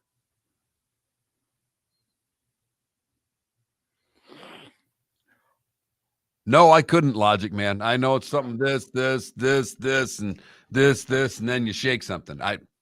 No. Any sliding, any hustling, any macaroniing, I would be dead. You know what, Logic Man? If I had to do one dance to save my life, it may be the hokey pokey.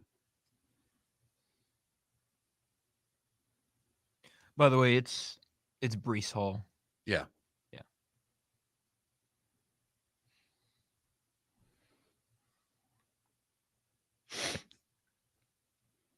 Either that or pick an apple, put it in the basket. Maybe the sprinkler. Coming back.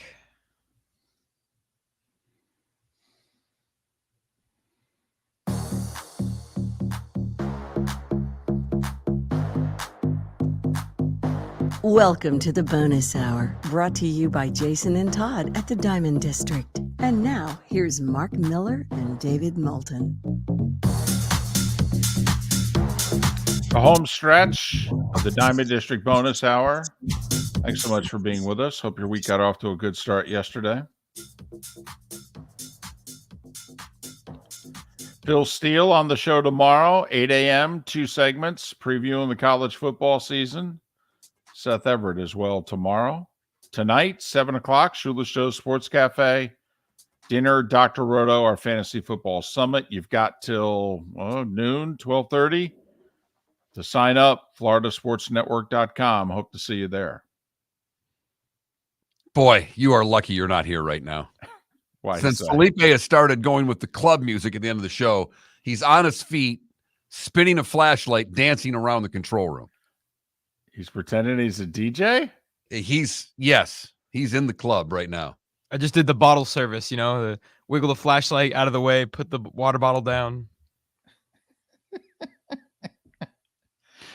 Hey, anything to last 4 hours for us, Felipe. Anything for you to last 4 hours. Someone to take back this segment, if for no other reason than to stop David from talking about Meghan and Harry. Here's Mark Miller with Today Was the Day When. 16:20 we start today, David. What? The Mayflower set sail with 102 pilgrims aboard from Southampton, England. All right. 1939, The Wizard of Oz premieres. 1965, at Shea Stadium, the Beatles played to their largest crowd, over 55,000 on hand. 1965, what the hell happened to Nicklaus? He let Dave Marr beat him in the PGA. Who the hell is Dave Marr? You don't remember Dave Marr? Longtime broadcaster on ABC. Okay, it was Jim McKay and Dave Marr in the booth. Bob Rosberg walking the course. Dave Marr. Good guy, actually. Met him. Okay. What the hell's he doing beating Nicklaus? Well, you got a point there. I mean, that's all I'm saying to say here. Woodstock opened today in 1969. Apocalypse Now was released today in 1979. Zinger, today in 93 at Inverness, wins in a playoff over Greg Norman to win his PGA. Nolan Ryan's final victory was also today in 1993, his 324th as the Rangers beat the Indians 4-1. A sad day in 1995. A very sad day. The Macarena was released. I don't think the world's a better place for it. That's just me. Come on. It made people happy. I'm not saying it was great, but it made people happy. YMCA made people happy. The Macarena made people happy. It doesn't necessarily stand the test of time, but I mean, it served its purpose, right? Sure did. Today in 99 at Medina, Tiger beat Sergio by 1. All I can picture is Sergio running up the hill. Closing his eyes, hitting the shot by the tree. Yep. VJ wins in 2004 at Whistling Straits. Phil wins in 2005. And Martin Kamer wins in 2010, beating Bubba Watson in a playoff. Phil's win was on a Monday morning because they couldn't finish the night before at Baltusrol. Tiger was one shot out of the lead, but he was done. And Phil and Davis Love III were playing the 17th. And at Baltusrol, you finished with 2 par 5s. And Tiger didn't even stick around. He's like, there's no way that both those guys play the last 2 holes, even par or worse. No, it's 2 par 5s. Tiger literally wasn't there. If by chance Davis Love or Phil had screwed up or both screwed up, and hey, it's a 3-way playoff with Tiger. Where's Tiger? Florida? Napoleon, Julia Child, and Gene Upshaw all born today. Football coach Gary Kubiak, 62. Bubby Brister, 61. Eric Bieniemy is 54. Ben Affleck is 52. And Jennifer Lawrence is 33. What did I miss, David? Henry Ford left Edison today to start up an automobile company. You may have heard of it. In 1899 today. Panama Canal opened to traffic today in 1914. We've been wrestling about it ever since. And they built this Berlin Wall today. 2 days ago, they started laying the barbed wire just to keep everybody away. But today was the day they actually started laying concrete. 1961. Lasted for 28 years. Here's the problem. East Germany asked West Germany for $300 to $400 million for renovations. And the West Germans basically told the East Germans, you could move that baseball team as far as we're concerned. No, that's not how it played out. All right. A lot of different directions you could have gone with that joke, David. I'm glad that's the direction that you chose. Right. Well, you're trying to clean it up. For the record, the Macarena is a Christmas formal staple. Awkward high school formal dances.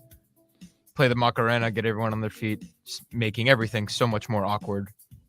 I mean, at least for my generation. So hold on a second. So let's see. You're a year removed from college. So 6-7 years ago in high school at a Christmas formal dance, they played the Macarena. Of course. Everyone does the Macarena for like 30 seconds and then they move on to the next song. Is YMCA part of the whole medley or no? I believe so. Yeah. Well, hell, you might as well throw in the chicken dance at this rate. Jeez. What, did you throw in the wave too? Went out streaking afterwards. You've heard folks elsewhere mock Florida is gonna Florida. Well, Mark Miller sees it differently. He calls it the good, the bad, and the ugly. What you got, Mark? We go to California for the good, where a mobile home was on fire and there was a dog chained to a fence right near the mobile home. That's where a police officer, Officer Cauldron, jumped the fence, held the dog in his arms, used hedge clippers to free the pooch, and protected the dog with his own body from the fire in a 6-minute rescue of the dog. So good job by Officer Cauldron. For the bad, we go to Fort Myers, where William McLean was chasing his two roommates down the road with a machete Sunday night. Wow. They were fighting, so he grabbed the machete and started chasing around his roommate. Police were called. McLean was taken to the hospital because he was injured in his fight with the machete. Don't know how he injured himself with the machete, but that's when he started yelling and cursing at nurses. Then he was put back in handcuffs and taken directly to jail. Finally, the ugly. We stay in Southwest Florida, and we go to McDonald's. Luis Fernando Hernandez walked into a McDonald's and was not loving it, David. After placing an order, he began arguing with the restaurant workers while waiting for his food, demanding that they give him a refund or give him his food. The altercation became heated. He walked behind the restaurant counter to continue his quarrel, pleading for his money back. When they refused his demands and ordered him to leave, he punched an ordering screen, walked out of his restaurant, and then melted down, throwing rocks at the restaurant door and hurling them at the counter. Police were finally called. Please tell me there's meth involved. Please tell me there's meth involved. I think he was just drunk. I had that story on my show yesterday. He was grabbing chunks of rocks and throwing them like meteors. Just drunk. Wanted a quarter pounder. Oh, Or maybe a double cheeseburger. It doesn't say. Drunk and stupid. And he wins today's Good, Bad, and Ugly on the August 15th, 2023. Listen, you cannot go behind the counter. I mean, first off, you don't know what people have behind the counter.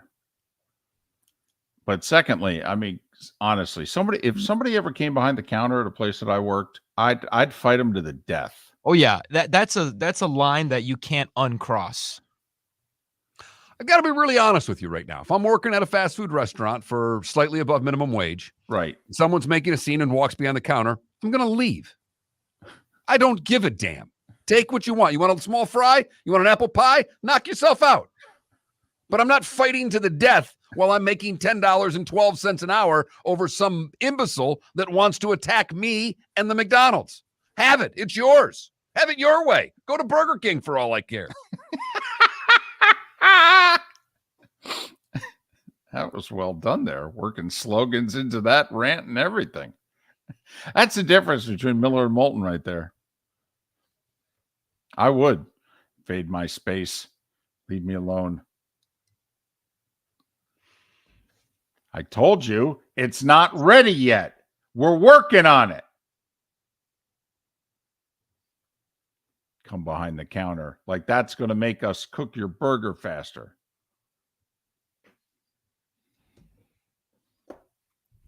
I love look all out the window, see what's already done.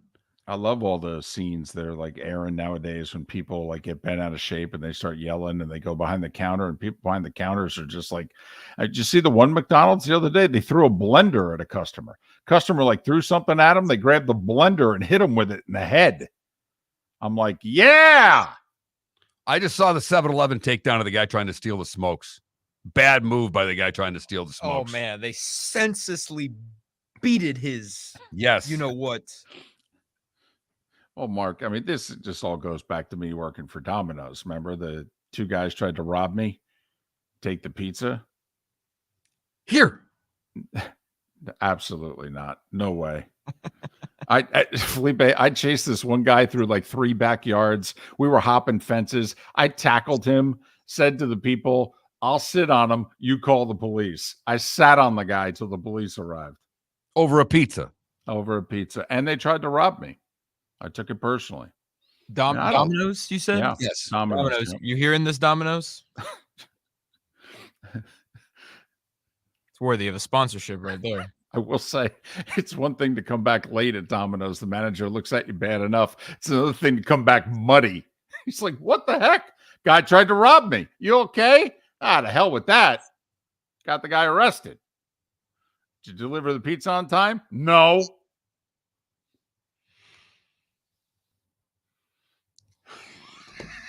You are something.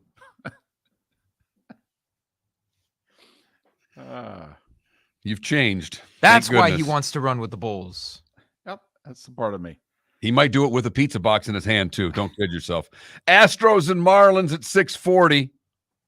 Cueto on the mound for the Marlins. He's yet to win this year. He's actually not pitched badly.